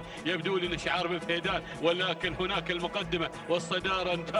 نتابع المركز ايضا الرابع اللي غيرت على المركز الثالث في هذه اللحظات. العفريت سعد بن نهار بن ناصر بن ماجد النعيمي غيرت على المركز الثالث في هذه اللحظات. المركز الرابع هنا صليل. المركز الخامس الجذابه عبد الله بن سالم بن صالح الجربوعي. يا سلام ايضا نرى هنا شعار قادم، شعار بن جرحف قادم مع الشاهينيه قادمه، ولكن بنعود الى اللي تسللت ومرت مرور الكرام. ذعناها اذاعه واحده واستلمت المقدمه ومع بوابه الكيلومتر الاخير. الله يا بلشه، شافي بن محمد بن شافي بن سالم الشافي مع المركز الاول مع بلشه انطلقت على المقدمه مع 900 متر الاخيره. بينما المركز الثاني هنا العفريت سعد بن نهار بن ناصر النعيمي على المركز الثاني. المركز الثالث نرى القدوم هناك مع صليل خليفه بن حمد بن خليفه العطيه. المركز الرابع في هذه اللحظات نتابع هناك الشاهينيه علي بن محمد بن جرحف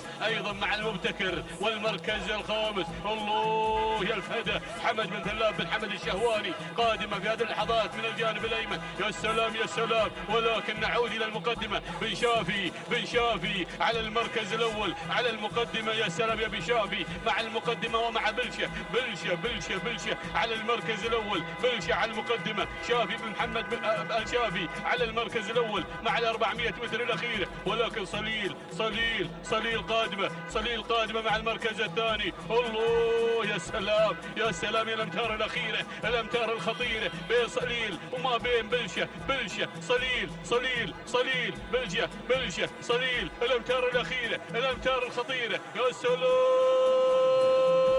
سلام مع هذا التحدي والامتار الاخيره. ولكن تهانينا لمالك صليل على هذا الفوز وساعه الوصول الى خط النهايه، معلنه الفوز والناموس لخليفه بن حمد بن خليفه العطيه. تهانينا والناموس. بينما المركز الثاني بلشه لشافي بن محمد بن شافي بن سالم الشافي. المركز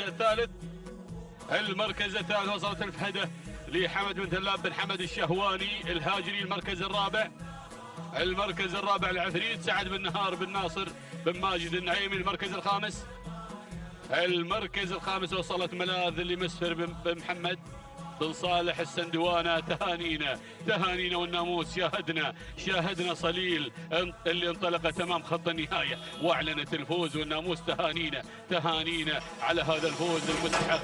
والتهنئة موصولة لخليفة بن حمد بن خليفة العطية. توقيت صليل 9 دقائق 22 ثانية 59 جزء من الثانية. تهانينا والناموس والسلامات تذهب إلى الجريان بهذا الناموس والفوز المستحق مع خليفة بن حمد بن خليفة العطية. بينما المركز الثاني بلشة وتوقيتها الزمني 9 دقائق 23 ثانية 3 أجزاء من الثانية. تهانينا لمالك بلشة شافي بن محمد بن شافي بن سالم الشافي على هذا الناموس على المركز الثاني. بينما المركز الثالث وصلت هناك الفهدة توقيتها 9 دقائق 24 ثانية 38 جزء من الثانية. تهانينا والناموس لحمد بن ثلاب بن حمد الشهواني.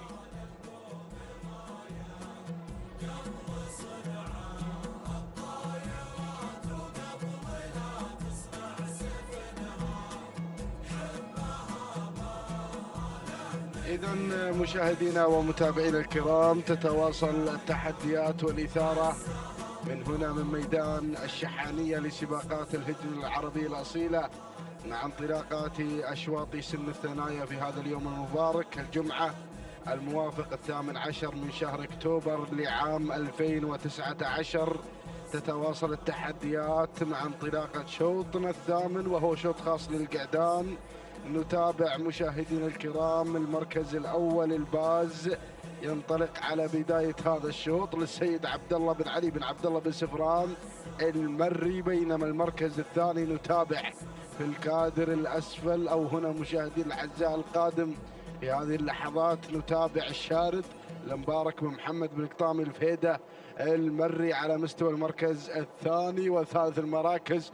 نتابع المنطلق مشاهدينا الأعزاء والقدوم هنا مشاهدينا الكرام من قبل هذا الشعار المميز المتحد للسيد حمد بن سالم بن هادي الفهيدة المري على مستوى المركز الثالث. بينما المركز الرابع نتابع القادم في هذه الانطلاقة على مستوى المركز الرابع يحمل رقم 48.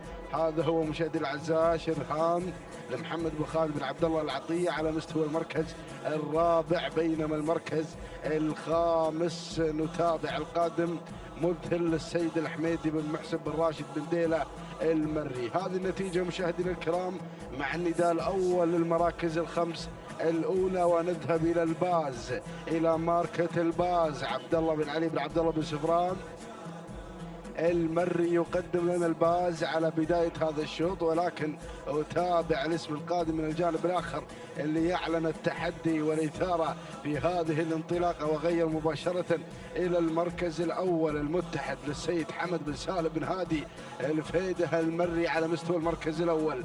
بينما المركز الرابع نتابع مشاهدي الأعزاء القادم على مستوى المركز الرابع اللي تسلل في هذه اللحظة وانطلق مشاهدي الأعزاء في هذا الانطلاقة الجميلة والرائعة. نتابع مغادر من هجن التحدي القادم بتحدياته الكبيرة على مستوى رابع المراكز ويغير إلى المركز الأول مباشرة. بينما شعار العطية تواجد أيضا مع شرهان محمد بن خالد بن عبد الله العطية. بينما نتابع مشاهدينا الكرام القادم مذهل الحميدي بن محسن بن راشد بن ديلة المري. هذه النتيجة مشاهدينا الأعزاء للمراكز الأولى. ونذهب مباشرة إلى البداية لنتابع الانطلاق مع مغادر على البداية على المركز الأول بشعار هجن التحدي على بداية هذا الشوط.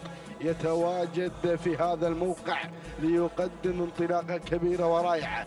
بينما المركز الثاني نتابع مشاهدينا الأعزاء المتحد للسيد حمد بن سالم بن هادي الفهيدة المري على مستوى المركز الثاني وثالث المراكز. شرهان القادم في ثالث المراكز بشعار محمد بن خالد بن عبد الله العطية على مستوى المركز الثالث. بينما المركز الرابع نتابع الانطلاقة مشاهدينا الكرام من قبل مذهل للسيد الحميدي بن محسن بن راشد بن ديلة المري على رابع المراكز.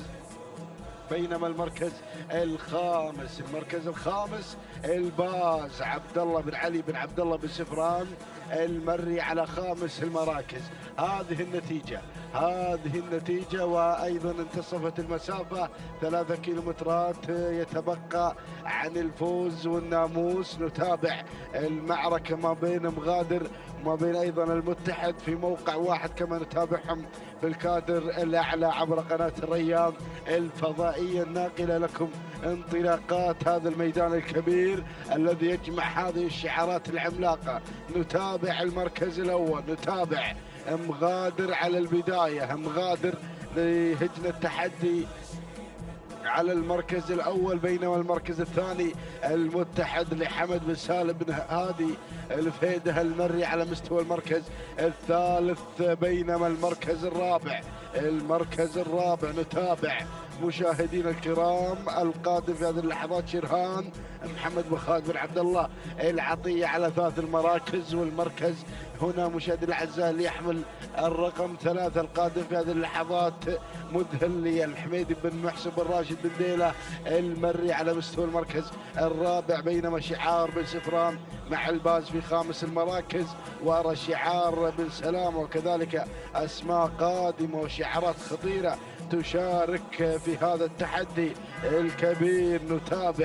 نتابع في هذه الانطلاقه هنا مشاهدينا الاعزاء اللي يحمل رقم 44 شايم للسيد راشد بن علي بن فاهد الهاجري غير مباشره، وكذلك شعار الزحبي القادم من الصفوف القلبيه مع مدمر خالد بن عبد الله بن راشد الزعبي على مستوى 5 المراكز. هذه النتيجة مشاهدينا الأعزاء مع دخول الأسماء الجديدة، وهناك سيل جارب قادم من المراكز الخلفية.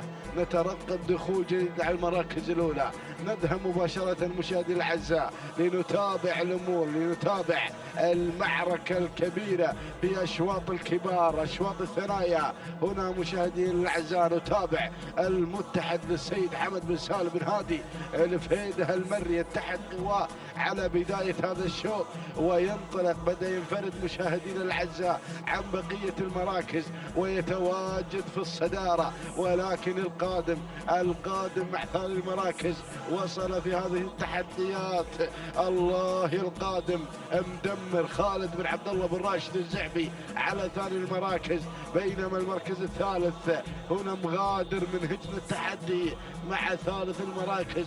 والمركز الرابع شعار الحميدي بن محسن بن راشد بن ديلة المري يقدم لنا مذهل على مستوى رابع المراكز، وكذلك شعار بن سفران يظهر مع الباز عبد الله بن علي بن عبد الله بن سفران المري. هذه النتيجة مشاهدينا الكرام، ونعود إلى الصدارة، نعود إلى المقدمة، نتابع المتحد على الصدارة. يا سلام يا سلام يا حمد بن سالم بن هادي الفهيدة المري مع المقدمة يعلن هذه الانطلاقة الكبيرة والعصا في الابطان بدون أي أوامر. دخلنا أجواء الكيلومتر الأخير مع هذا التحدي الكبير وحضور المتحد على البداية، ولكن دير بالك يا مالك المتحد وتابع شعار الزعبي مع مدمر مع ثاني المراكز للسيد خالد بن عبد الله بن راشد الزعبي على مستوى المركز الثاني، ولكن خلاص ما شاء الله تبارك الرحمن على هذا العرض المميز والاداء التلقائي. ينطلق مشاهدينا الاعزاء يباعد المسافه، ينطلق مشاهدينا الاعزاء على المقدمه. هذا هو مشاهدينا الكرام المتحد للسيد حمد بن سالم بن هادي الفهيدة المري، ولكن اتابع الهجوم المكثف من قبل هذا الشعار الكبير. وصل في هذا التحدي، وصل في هذا الانطلاق. الله الله الله الشارد، ولكن شعار بشريدة مع برق صالح بن حمد بن صالح بشريدة المري النقطة الثالثة في هذا الصباح. سلام يا بشريدة، سلام على هذا الأداء الكبير. اقتحم المركز الأول في الأمتار الأخيرة، يحضر شعار بشريدة مسجل النقطة الثالثة في صباح هذا اليوم بحضور هذا الاسم الكبير. هذا هو برق مشاهدي الأعزاء، أتى بسرعة البرق. تهانينا وألف مبروك على هذا الفوز يا بشريدة، على فوز برق بالمركز الأول. المركز الثاني جاء في مشاهدينا الكرام المتحد لحمد بن سالم بن هادي الفهيدة المري المركز الثالث. جاء في مشاهدينا الكرام ومتابعينا الأفاضل حوران لفيصل بن صالح بن مسلم بن عقيل النابت المري. المركز الرابع وصل فيه السعدي للسيد خالد بن حمد بن محمد آل فهيد الهاجري. والمركز الخامس حل فيه مشاهدينا الأعزاء سمران لعلي بن حمد بن عريج المري. إذا مشاهدينا الأعزاء تهانينا والناموس لمالك برق على هذا الفوز والحضور الكبير. هذا هو برقته في الأمتار الأخيرة، ومسجل هذا الناموس المميز بشعار بشريدة، ومسجل أيضا النقطة الثالثة في صباح هذا اليوم صالح بن حمد بن صالح بشريدة العذر المري. 9 دقائق 24 ثانية 41 جزء من الثاني. تهانينا والناموس. بينما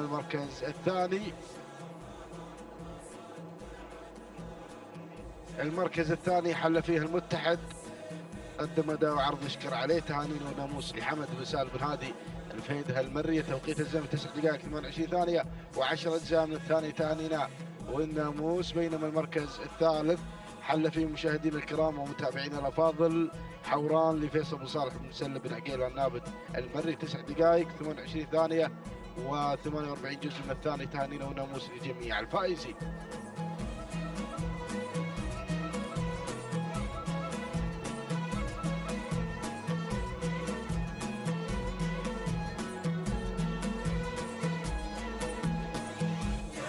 مشاهدينا متابعينا الاعزاء في كل مكان، اسعد الله صباحكم بكل خير ومحبه. تتواصل التحديات والاثاره على ارضيه ميدان التحدي، ميدان الشحانيه في هذا الصباح، وسن الثنايا وشعارات ابناء القبائل. وعلى بركه الله ينطلق الشوط التاسع الخاص للبكار من مسافه 6 كيلومترات. نسير مع هذه الاسماء المنطلقه ومع هذه الشعارات المندفعة والباحثة عن الناموس. نبدأ بعد المراكز وننطلق مع البداية. هنا قيادة بشعار سعيد بن عبد الهادي بن ناصر بن دلهم الهاجري يقدم لنا قيادة على البداية وأيضا على القيادة وعلى أول المراكز وأول الأسماء. ثاني الشعارات مشاهدينا متابعينا الأعزاء يصل شعار بن هليل يتقدم مع ثاني الأسماء مع زوبعة. فرج بن عبد الهادي بن طالب بن هليل يقدم لنا زوبعة مع ثاني الأسماء وثاني الشعارات. ثالث المراكز القادمة والمنطلقة هنا فراعة بشعار سيف بن سفران بن عبد الله بن مسفر بن سفران يتقدم مع فراعة مع ثالث الأسماء. رابع المراكز من الجانب الآخر القارية محمد بن طالب بن عقيل النابت يقدم لنا القارية على رابع الأسماء ورابع الشعارات. خامس المراكز مشاهدينا متابعينا الأعزاء القادمة على خامس المراكز والمتقدمة الذيبة أحمد بن محبوب بن مسعود الرمزاني النعيمي يتقدم مع خامس المراكز. هكذا هي النتيجة الأولى مشاهدينا متابعينا الأعزاء للخمس المراكز المتقدمة والخمس المراكز المندفعة. وأعود مع البداية مع قيادة بشعار سعيد بن عبد الهادي بن ناصر بن دلهم الهاجري يتقدم مع قيادة مع أول الأسماء وأول الشعارات. ثانيا شعار بن عقيل يتقدم مع القارية محمد بن طالب بن عقيل النابت يقدم لنا القارية مع ثاني الأسماء وثاني الشعارات. ثالث المراكز القادمة فراعة سيف هنا يتقدم مع فراعة سيف بن سفران بن عبد الله بن مسفر هنا يتقدم مع ثالث الأسماء. رابع المراكز ومرحبا بهذا القدوم وصلت منيفة خليفة بن حمد العطية يتقدم مع رابع المراكز يقدم لنا منيفة على رابع التحديات. خامس المراكز القادمة حربة عبد الله بن عجيان بن محمد المري يتقدم مع خامس المراكز وخامس التحديات. ها هي الأسماء وها هي النتيجة الثانية مشاهدينا متابعينا الأعزاء للخمس المراكز المتقدمة والمندفعة. وأعود مع قيادة مع البداية تنطلق تنطلق قيادة بشعار سعيد بن عبد الهادي بن ناصر بن دلهم الهاجري، يتقدم مع أول الأسماء وأول الشعارات. ثانيا هناك القارية بشعار محمد بن طالب بن عقيل، وراء ثالث المراكز القادمة فراعة سيف بن سفران بن عبد الله بن مسفر بن سفران، ورابع المراكز تتقدم منيفة مع رابع المراكز خليفة بن حمد بن خليفة العطية، والمقامر سعيد بن بطي الزعبي يتقدم ويقدم لنا منيفة على رابع الأسماء. خامس المراكز القادمة الطيارة سعود بن عبد الله بن أحمد النعيمي مع خامس المراكز. نصل إلى منتصف المسافة مشاهدينا متابعينا الأعزاء، 3 كيلومترات تنقضي ويتبقى لنا 3 كيلومترات أخيرة وخطيرة. وعود مع اللي غيرت القارية، استلمت زمام الأمور القارية بشعار محمد بن طالب بن عقيل.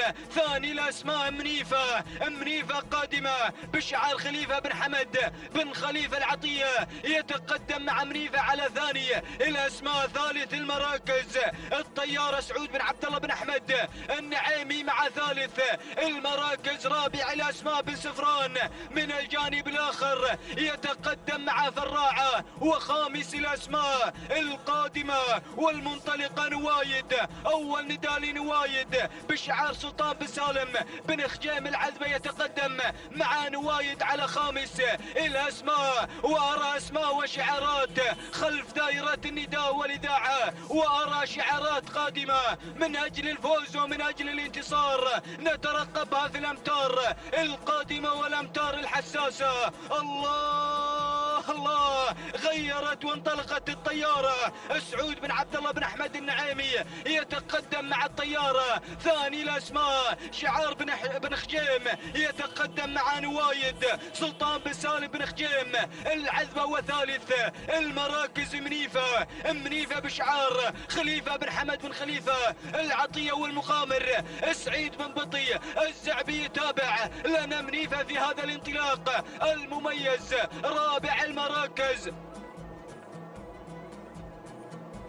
رابع المراكز من الجانب الآخر تتقدم وتنطلق مقادر بشعار عبد الله بن جار الله بن علي النابت المري مع رابع المراكز. خامس الأسماء بن سفران يتقدم ويقدم لنا فراعة سيف بن سفران بن عبد الله بن مسفر بن سفران مع خامس المراكز. ولكن البداية والمقدمة منيفة. وأيضا هناك الطيارة سعود بن عبد الله بن أحمد النعيمي. الله من الجانب الآخر تتقدم وتنطلق مقادرة عبد الله بن جار الله بن علي النابت المري. وأيضا بن خجيم بدأ يتقدم مع نوايد على ثالث الأسماء. يقدم لنا نوايد سلطان بن سالم بن خجيم العذبة. وخامس المراكز وصل الاسم القادم والمنطلقة، وصلت القارية محمد بن طالب بن عقيل النابت يقدم لنا القارية مع خامس الأسماء. ولكن البداية مقادرة على المقدمة وعلى الصدارة. الكيلومتر الأخير، الكيلو الخطير، هنا البداية والتقدم من قبل الطيارة سعود بن عبد الله بن أحمد النعيمي. القارية قادمة مع ثاني الأسماء محمد بن طالب بن عقيل، وبن سفران قادم مع فراعة سيف بن سفران بن عبد الله بن مسفر بن سفران. وفي رابع المراكز القادمة مقادرة، وأيضا بن خجيم قادم مع نوايد. ولكن القادمة هنا العنود فرج بن حمد بن علي آل بريص المري. ولكن بن عقيل مع القارية وأيضا العنود فرج بن حمد بن علي آل بريص المري. غيرت العنود وانطلقت، ولكن القارية بشعار محمد بن طالب بن عقيل النابت. ومن الجانب الآخر العنود تنطلق بشعار فرج بن حمد بن علي آل بريص المري وبن عقيل مع القارية، وبن سفران أيضا خادم مع فراعة. ولكن ولكن الفوز والانتصار مع القارية على البداية وعلى المقدمة. العنود تحاول اللحظات الأخيرة، ولكن القارية محمد بن طالب بن عقيل يتقدم مع القارية. تهانينا والناموس من هذه اللحظات نزفها إلى مالك القارية محمد بن طالب بن عقيل. واسعد الله صباحك يا بن عقيل على هذا الفوز وعلى هذا الانتصار. تهانينا والناموس لمالك القارية محمد بن طالب بن عقيل النائب الثاني المراكز.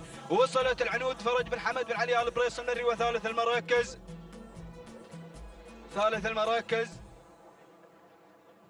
وصلت نوايد سلطان بن سالم بن خجيم العذبة. ورابع المراكز فراعة بشعار سيف بن سفران بن عبد الله بن مسفر بن سفران. وخامس المراكز الطيارة بشعار سعود بن عبد الله بن أحمد النعيمي. مشاهدينا ومتابعينا الأعزاء، هكذا هي النتيجة للخمس المراكز المتقدمة. تهانينا والناموس لمالك الغارية محمد بن طالب بن عقيل. والتوقيت الزمني لحد وصولها إلى خط النهاية 9 دقائق 27 ثانية و54 أجزاء من الثانية. تهانينا والناموس لمحمد بن طالب بن عقيل على هذا الفوز وعلى هذا الانتصار. ثاني الأسماء آتت العنود والتوقيت الزمني 9 دقائق 27 ثانية و82 جزءا من الثانية. تهانينا والناموس الفرج بن حمد بن علي آل بريس المري. وثالث المراكز آتت نوايد والتوقيت الزمني حتى وصولها إلى خط النهاية 9 دقائق 28 ثانية و18 جزءا من الثانية. تهانينا والناموس لسلطان بن سالم بن خجيم العذبة. فتهانينا والناموس لجميع الفائزين.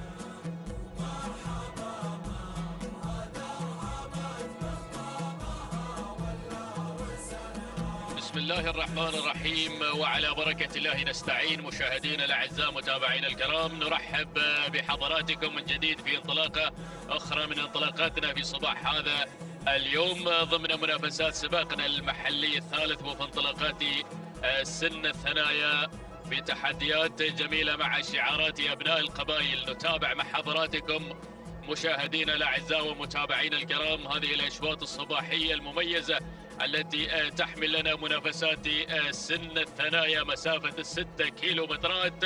نتابع في هذه الأثناء وفي هذه اللحظات 10 الأشواط الصباحية. شوط للقعدان ينطلق بجديد التحدي والإثارة على أرضية ميدان التحدي ميدان الشحانية لسباقات الهجن. نتمنى التوفيق لكل الأسماء المشاركة في هذا الشوط، بينما نبدأ مباشرة مع المقدمة ومع الصدارة لنتابع أول الأسماء المتقدمة في مقدمة الشوط.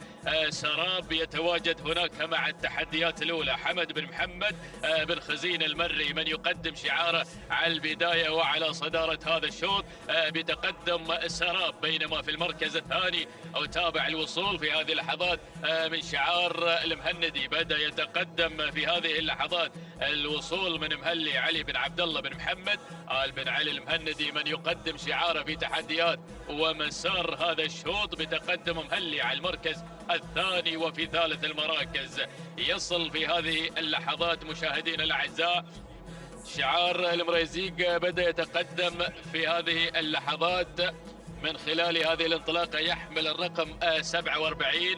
بتصل أيضا المعلومة، بينما من واقع الشعار هو شعار آل مريزيق. ننتقل للمركز الرابع.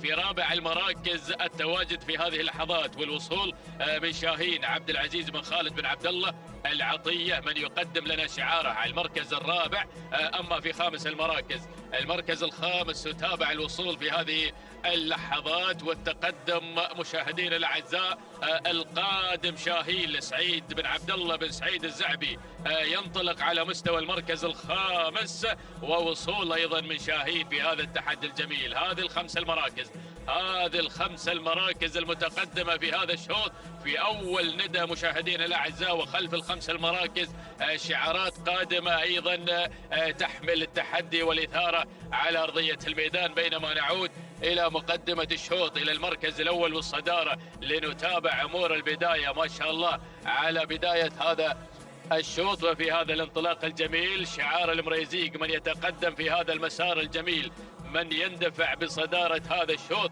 يحمل الرقم 47. يعني الأعداد أيضا كثيرة ومثيرة تشارك في هذا الشوط في هذه الإثارة المميزة. إذن شاهين في مقدمة الشوط، علي بن راشد بن عبد الله المريزيق من يقدم شاهين في مقدمة الشوط، بينما على المركز الثاني في ثاني المراكز التواجد من سراب لحمد بن محمد بن خزينة المري من يقدم لنا سراب في المركز الثاني، وثالث المراكز مهلي المهندي على المركز الثالث يتقدم في هذه اللحظات بشعار علي بن عبد الله بن محمد آل بن علي المهندي من ينطلق على المركز الثالث في مسار وتحديات هذا الشوط في هذه الانطلاقة الجميلة وفي هذه الإثارة الحاضرة على أرضية الميدان. بينما ننتقل مباشرة إلى رابع المراكز لنتابع القادم في هذه اللحظات. على المركز الرابع يصل الباز راشد بن حمد بن محمد بن طالب الصعاق، ينطلق بشعاره على مستوى المركز الرابع. أما في خامس المراكز شوف الأسماء القادمة، وصل في هذه اللحظات في أول إذاعة هذا هو ظليم محمد بن سالم بن مسلم بن جار الله من ينطلق على المركز الخامس، يقدم نجومية ظليم على المركز الخامس. هذه الأسماء الخمسة في ثاني ندى على مسار وتحديات الشوط. 6 كيلومترات هي المسافة مع سن الثنايا هنا مشاهدينا الأعزاء في منافسات السباق المحلي الثالث. هذه مشاهدينا الأعزاء الانطلاقة الحاضرة والتحديات المثيرة، ولكن شاهين لا زال في مقدمة الشوط.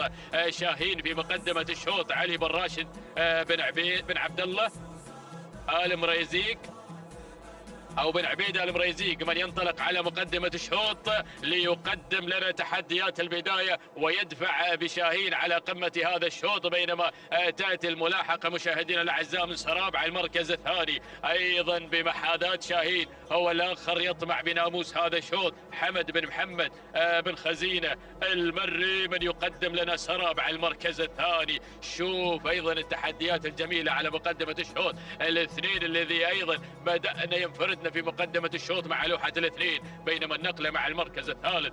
شوف التقدم في هذه اللحظات على ثالث المراكز، وصل ظليم محمد بن سالم بن مسلم بن جار الله من ينطلق على مستوى المركز الثالث. وفي رابع المراكز مهلي على المركز الرابع علي بن عبد الله بن محمد آل بن علي المهندي ينطلق على المركز الرابع. وفي خامس المراكز التواجد أيضا يأتي من شعار الصعاق، بدأ يتقدم بتحدياته الجميلة الباز اللي غير إلى المركز الرابع في هذه اللحظة راشد بن حمد بن محمد بن طالب الصعاق اللي أيضا وصل على المركز الرابع. وخامس المراكز مهلي على المركز الخامس علي بن عبد الله المهندي من ينطلق على المركز الخامس. هذه النتيجة، وصلت الشعارات في هذه اللحظات، بدأ الجميع في الاقتراب ما شاء الله 1500 متر عن خط النهاية.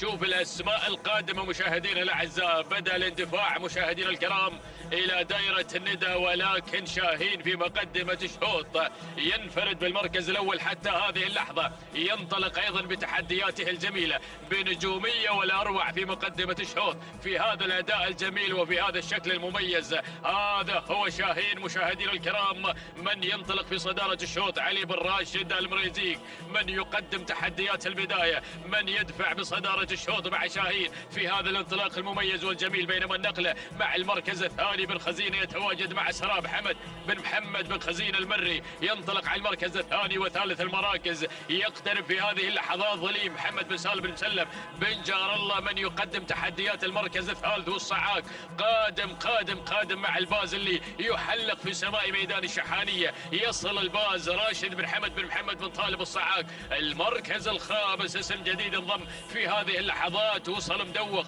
مسفر بن حمد بن صالح بن حديد يتقدم على المركز الخامس. هذه النتيجة في أجواء الكيلومتر الأخير، هذه نتيجتنا مع التحديات الأخيرة. بن خزينة غير الأمور مع سراب انتزع المركز الأول في هذه اللحظات، انطلق في هذه الأثناء، بدأ يسير بالتحديات الجميلة في أجواء الكيلومتر الأخير. إذا سراب مشاهدينا الكرام حمد بن محمد بن خزينة المري هو الأقرب لناموس هذا الشوط الشوط بتقدم سراب من خلال هذه الانطلاقة الجميلة في اندفاعه والأروع مع اللحظات الأخيرة في الأمتار الذهبية، أمتار الفوز والانتصار، أمتار الناموس يا ابن خزينة. الله الله الله الله الله. إذا سراب في مقدمة الشوط بدأ يبعد عن بقية الأسماء، بدأ يقدم عروضه المميزة في هذا الأداء الصباح الجميل. منافسات والأروع على أرضية ميدان التحدي، ميدان الشحانية. الله الله الله الله الله. سراب سراب سراب سراب أيضا ينطلق في تحديات جميلة. حمد بن محمد بن خزينة المري مشكور مشكور مشكور يا بن خزينة مع العروض النهائية من سراب. سراب سراب واللحظات الأخيرة، سراب والناموس، سراب والانطلاق. سلام سلام يا بن خزينة، سلام سلام سراب سلام. لحظة الوصول إلى خط النهاية، معلن الفوز والانتصار. تهانينا والناموس المركز الثاني وصل على ثاني المراكز ظليم محمد بن سالم بن مسلم بن جار الله، وفي المركز الثاني ثاني أو ثالث المركز الثاني كان الوصول من شاهين حمد بن عبد الهادي بن جابر بن حسين البريدي. المركز الثالث أو المركز الرابع كان من نصيب مبلش لسالم بن جابر بن محسن جربوع المري. والمركز الخامس مدوق لمسفر بن حمد بن صالح بن حديد. هذه نتيجتنا. عودة للتوقيت الزمني مع سراب اللي حقق ناموس هذا الشوط بشعار بن خزينة، قاطع مسافة 6 كيلومتر في 9 دقائق 25 ثانية 18 جزء من الثاني. تهانينا لحمد بن محمد بن خزينة المري على فوز سراب وانتزاعه ناموس هذا الشوط. تهانينا وأسعد الله صباحك على هذا الفوز والانتصار. المركز الثاني من وصل مشاهدينا الأعزاء على ثالث المراكز كان الوصول من ظليم توقيته الزمني، قطع 6 كيلومتر في 9 دقائق 28 ثانية 38 جزء من الثاني. تهانينا والناموس لمحمد بن سالم بن مسلم بن جار الله على فوز ظليم بالمركز الثاني. أما في ثالث المراكز كان الوصول من شاهين على المركز الثالث. هذه لحظة وصوله إلى خط النهاية، ناخذ توقيته الزمني 9 دقائق 33 ثانية بدون أجزاء من الثواني. تهانينا والناموس لحمد بن عبد الهادي بن جابر بن حسين البريدي.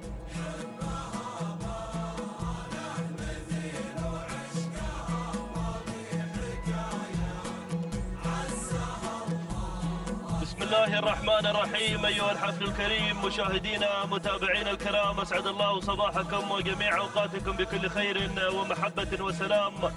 نجدد لكم التحية في هذا اليوم وفي هذه الانطلاقات الصباحية المميزة وانطلاقة شوط الختام في هذا الانطلاق المميز. وأشواط سن الثنايا والستة كيلومترات هي المسافة الحاضرة والمقررة من اللجنة المنظمة لسباقات الهجن العربية الأصيلة. نسير مع هذا الشوط الذي يحمل لنا في طياته الأبكار الثنايا وهذه الشعارات المميزة والحاضرة في هذا الانطلاق الرائع والجميل. ومسار شوط الختام نسير مع هذه الأسماء الكبيرة والشعارات الحاضرة في هذا الانطلاق المميز والجميل، مباشرة مع البداية مع المركز الأول وصدارة هذا الشوط من تأتينا الشايقة مع البداية بشعار هجن السيلية، من تقدم لنا الشايقة مع انطلاقتها المميزة والجميلة مع بداية هذا الشوط، بينما أتابع المركز الثاني من تتقدم من ميمنة الميدان. مشاهدينا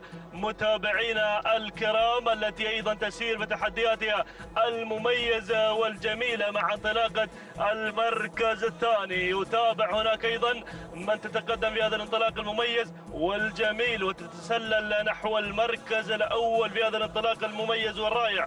هنا تأتينا الدوحة حمد بن سالم بن علي بن حمد الأنقح المري من يقدم لنا شعاره، بينما المركز الثالث أتابع التقدم والوصول من مصيحة جابر بن ناصر بن محمد آل بريد المري مع المركز الثالث والمركز الرابع. وصول من شعار الخيارين من يقدم لنا أيضا هنا انطلاقة العنود منصور بن محمد بن منصور آل سيف الخيارين مع المركز الرابع والمركز الخامس. وتابع التقدم والوصول مع خامس المراكز. مشاهدينا الكرام متابعين الأفاضل، شعار المنخس من يأتي مع المركز الخامس مقدما لنا أيضا انطلاقة مزنة محمد بن كردي من طالب المنخس المري، ولكن وصول أيضا ودخول في هذه اللحظات من قبل اللي واصل في هذا الانطلاق المميز والجميل. تصل عزة لسعود بن ناصر بن كليفيخ العتيبي من يقدم لنا شعاره وتحديات المميزة مع المركز الخامس. هكذا هي الأسماء الخمسة الأولى المتقدمة في هذا الانطلاق المميز والجميل، ولكن عودة مع البداية مع الصدارة. هناك الدوحة من غيرت وانتقلت نحو صدارة هذا الشوط بشعار بن لنقح. من يقدم لنا الدوحة حمد بن سالم بن علي بن حمد بن لنقح المري، من يقدم لنا الدوحة مع الصدارة مع المركز الأول، بينما يتابع المركز الثاني يتقدم شعار خبير المضمرين. هنا شعار الطريبيل من يقدم لنا أيضا انطلاقة شعار المميز مع المركز الثاني. يا سلام، هنا يتقدم شعار محمد بن ناصر آل بريد، أيضا يأتي مقدما لنا أحد الأسماء الكبيرة في هذا الانطلاق المميز مع انطلاقة مشاهدينا الكرام مصيحة، بينما يتابع المركز الثالث وصول وقدوم أيضا من شعار هجن السيلية، وتتقدم هنا الشايقة مع المركز الثالث. المركز الرابع وصول من شعار صايد الرموز، أيضا يأتي مقدما لنا تحدياته المميزة والجميلة مع انطلاقة العنود منصور بن محمد بن منصور آل سيف الخيارين. يأتي مقدما لنا أيضا انطلاقة وحضور العنود مع المركز الرابع. المركز الخامس وصول وتدخل مشاهدينا الكرام من خبرة محمد بن جار الله بن سعيد بن ذروة البريدي، أيضا من بدأ يصل ويقدم لنا أيضا شعاره مع المركز الخامس، ولكن تابع الوصول، تابع التقدم مشاهدينا الكرام. وصول أيضا من شعار المنخس، يأتي مقدمة لنا أيضا انطلاقة هنا مزنة محمد بن كردي بن طالب المنخس المري، وأيضا دخول ووصول في هذه اللحظات من قبل مشاهدينا الكرام الجزيرة عبد المحسن بن الحبيدي بن سالم الفهيدة المري. يصل شعار باللفجة أيضا بتحديات المميزة، لكن عودة مع الصدارة. نعود مع المركز الأول مع الدوحة مع البداية حمد بن سالم بن لنقح المري من يقدم لنا دوحة المحبة هناك مع الصدارة مع المركز الأول، بينما المركز الثاني تتقدم مصيحة مع المركز الثاني بشعار الطريبيل، أيضا يحضر مع ثاني التحديات، يقدم لنا أحد الأسماء التراثية الجميلة مع المركز الثاني. المركز الثالث وصول من الشايقة ليجن السيلية. المركز الرابع تتقدم هنا أيضا العنود محمد بن منصور آل سيف الخيارين، هنا من يأتي مقدمة لنا شعاره مع المركز الرابع. المركز الخامس وصول بشعار المسند، يصل أيضا شعار المسند هنا مع المركز الخامس، مقدما لنا مشاهدينا الكرام انطلاقة فن ناصر بن عبد الله بن أحمد بن عبد الله المسند. يصل شعار الأنيق مقدما لنا تحدياته المميزة والجميلة. ما شاء الله على هذه الأسماء المشاركة والشعارات المميزة الحاضرة في هذا الانطلاق المميز والجميل، شعارات كبيرة وأسماء عملاقة حاضرة في هذا الانطلاق الرائع والجميل. ولكن عودة مع البداية مع مصيحة مع صدارة هذا الشوط بشعار جابر بن ناصر بن محمد آل بريد المري من يقدم لنا مصيحة مع المركز الأول، بينما المركز الثاني وتابع تقدم من شعار هجن السيلية، مقدمة لنا الشايقة مع المركز الثاني. المركز الثالث الدوحة بشعار بن لنقح، وأيضا شعار الأنيق يشكل خطورة هنا، مقدمة لنا فن ناصر بن عبد الله بن أحمد بن عبد الله المسند. وخامسا شعار الخيارين مع انطلاقة العنود محمد بن منصور آل سيف الخيارين. يا سلام على هذه الأسماء والشعارات المميزة والحاضرة في هذا الانطلاق. ومساري شوط الختام حاير من بين هذه الأسماء مشاهدينا متابعينا الكرام، ولكن مصيحة لا تزال هي سيدة الموقف في هذا الانطلاق المميز، أيضا حاملة آمال وطموحات. شعار خبير المضمرين يطمح بتحقيق ناموس هذا الشوط، مقدمة لنا مصيحة، لكن تابع التسلل من شعار الأنيق. أيضا يقدم لنا فن ناصر بن عبد الله بن أحمد بن عبد الله المسند، ولكن وصول أيضا في هذه اللحظات مشاهدينا الكرام من وصلت هنا أحد الأسماء الجديدة، ووصلت الصاعقة هجن التحدي، ولكن ارصد الوصول أيضا والقدوم في هذه اللحظات من تدخلت مشاهدينا الكرام أيضا لهايب، وأول نداء لهايب سعيد بن راشد بن عبد الله الزعبي.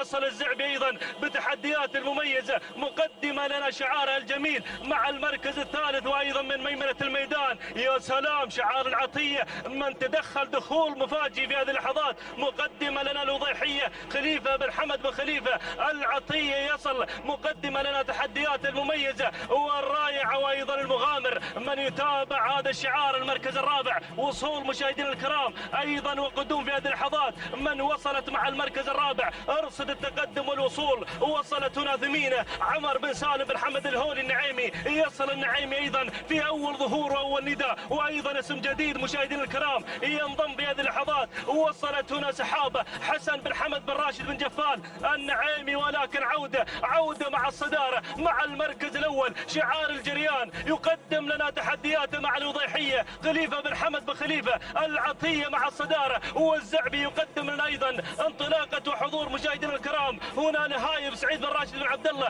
الزعبي، ولكن العطية أهل الجريان. ولكن الله شوف الوصول. وصلت هنا ثمينة. عمر بن سالم بن حمد الهولي النعيمي مرت مرور الكرام إلى خط النهاية. سلام النعيمي، سلام على هذا الأداء المميز والجميل والأداء الأروع. سلام ومشكور على هذا الأداء المميز، وتهانينا والناموس لعمر بن سالم بن حمد الهولي النعيمي على فوز ثمينة مع شوط الختام. تهانينا والناموس المركز الثاني.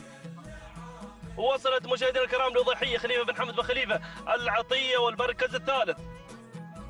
كان الوصول أيضا من لهايب سعيد بن راشد بن عبد الله الزعبي المركز الرابع. وصلت سحابة حسن بن حمد بن راشد بن جفال النعيمي والمركز الخامس. كان الوصول من الصاعقة لهجن التحدي. هكذا مشاهدينا الكرام متابعين الأفاضل تابعنا هذا الشوط، ولكن كانت أيضا مشاهدينا الكرام متابعين الأفاضل ثمينة حاضرة مع الموعد لتهدي عمر بن سالم بن حمد الهولي النعيمي هذا الفوز وهذا الانتصار. 9 دقائق 26 ثانية 96 جزء من الثانية هو التوقيت المصاحب لثمينة. تهانينا والناموس لعمر بن سالم بن حمد الهولي النعيمي على هذا الفوز وهذا الانتصار. بينما المركز الثاني وصلت لوضيحية وتوقيت الزمن 9 دقائق 28 ثانية 28 جزء من الثانية. تهانينا والناموس الخليفة بن حمد بن خليفة العطية. بينما المركز الثالث وصل شعار الزعبي مقدما لنا لهايب وتوقيت الزمن 9 دقائق 28 ثانية 83 جزء من الثانية. تهانينا والناموس سعيد بن راشد بن عبد الله الزعبي. هكذا مشاهدينا الكرام متابعين الأفاضل كانت تداعيات هذا الشوط، وأيضا نعود بالتهنئة للنعيمي من قدم لنا أيضا انطلاقة شعاره المميز مع شوط الختام. هكذا مشاهدينا الكرام متابعين الأفاضل وصلنا للختام، ولكن من خلال هذه الصفحة التي تظهر على شاشة قناة الريان الفضائية نذكر بصاحبة الشوط الأول الرئيسي في هذا الصباح. حضرت شرف لتهدي حمد بن راشد بن ناصر بن لخن هذا الفوز وهذا الانتصار، وأيضا كانت حاضرة مع الشوط الأول الرئيسي في هذا الصباح للثنايا الأبكار. تهانينا والناموس لحمد بن راشد بن ناصر بن لخن على هذا الفوز وهذا الانتصار. بينما نذكر بصاحب الشوط الأول الرئيسي حضر مرموق وكعوايد مرموق يحقق الأشواط الرئيسية، وأيضا يحضر بسجل الحافل بالإنجازات والانتصارات مهديا شعر صالح بن حمد أبو شريدة آل عذبة هذا الفوز وهذا الانتصار. بينما نذكر بصاحب الشوط أيضا بصاحب التوقيت الأفضل والأميز في صباح هذا اليوم أيضا متألق شعر أبو شريدة في هذا الصباح، قدم لنا متعب مع الشوط السادس، وأيضا هو صاحب التوقيت الأفضل والأميز 9 دقائق 19 ثانية 36 جزء من الثانية. تهانينا والناموس إلى صالح بن حمد أبو شريدة العذبة من حضر في هذا الصباح محقق أيضا هذه النجومية الرائعة. هكذا مشاهدينا الكرام متابعين الأفاضل وصلنا إلى الختام على أمل اللقاء بكم في انطلاقات هذا المساء وانطلاقات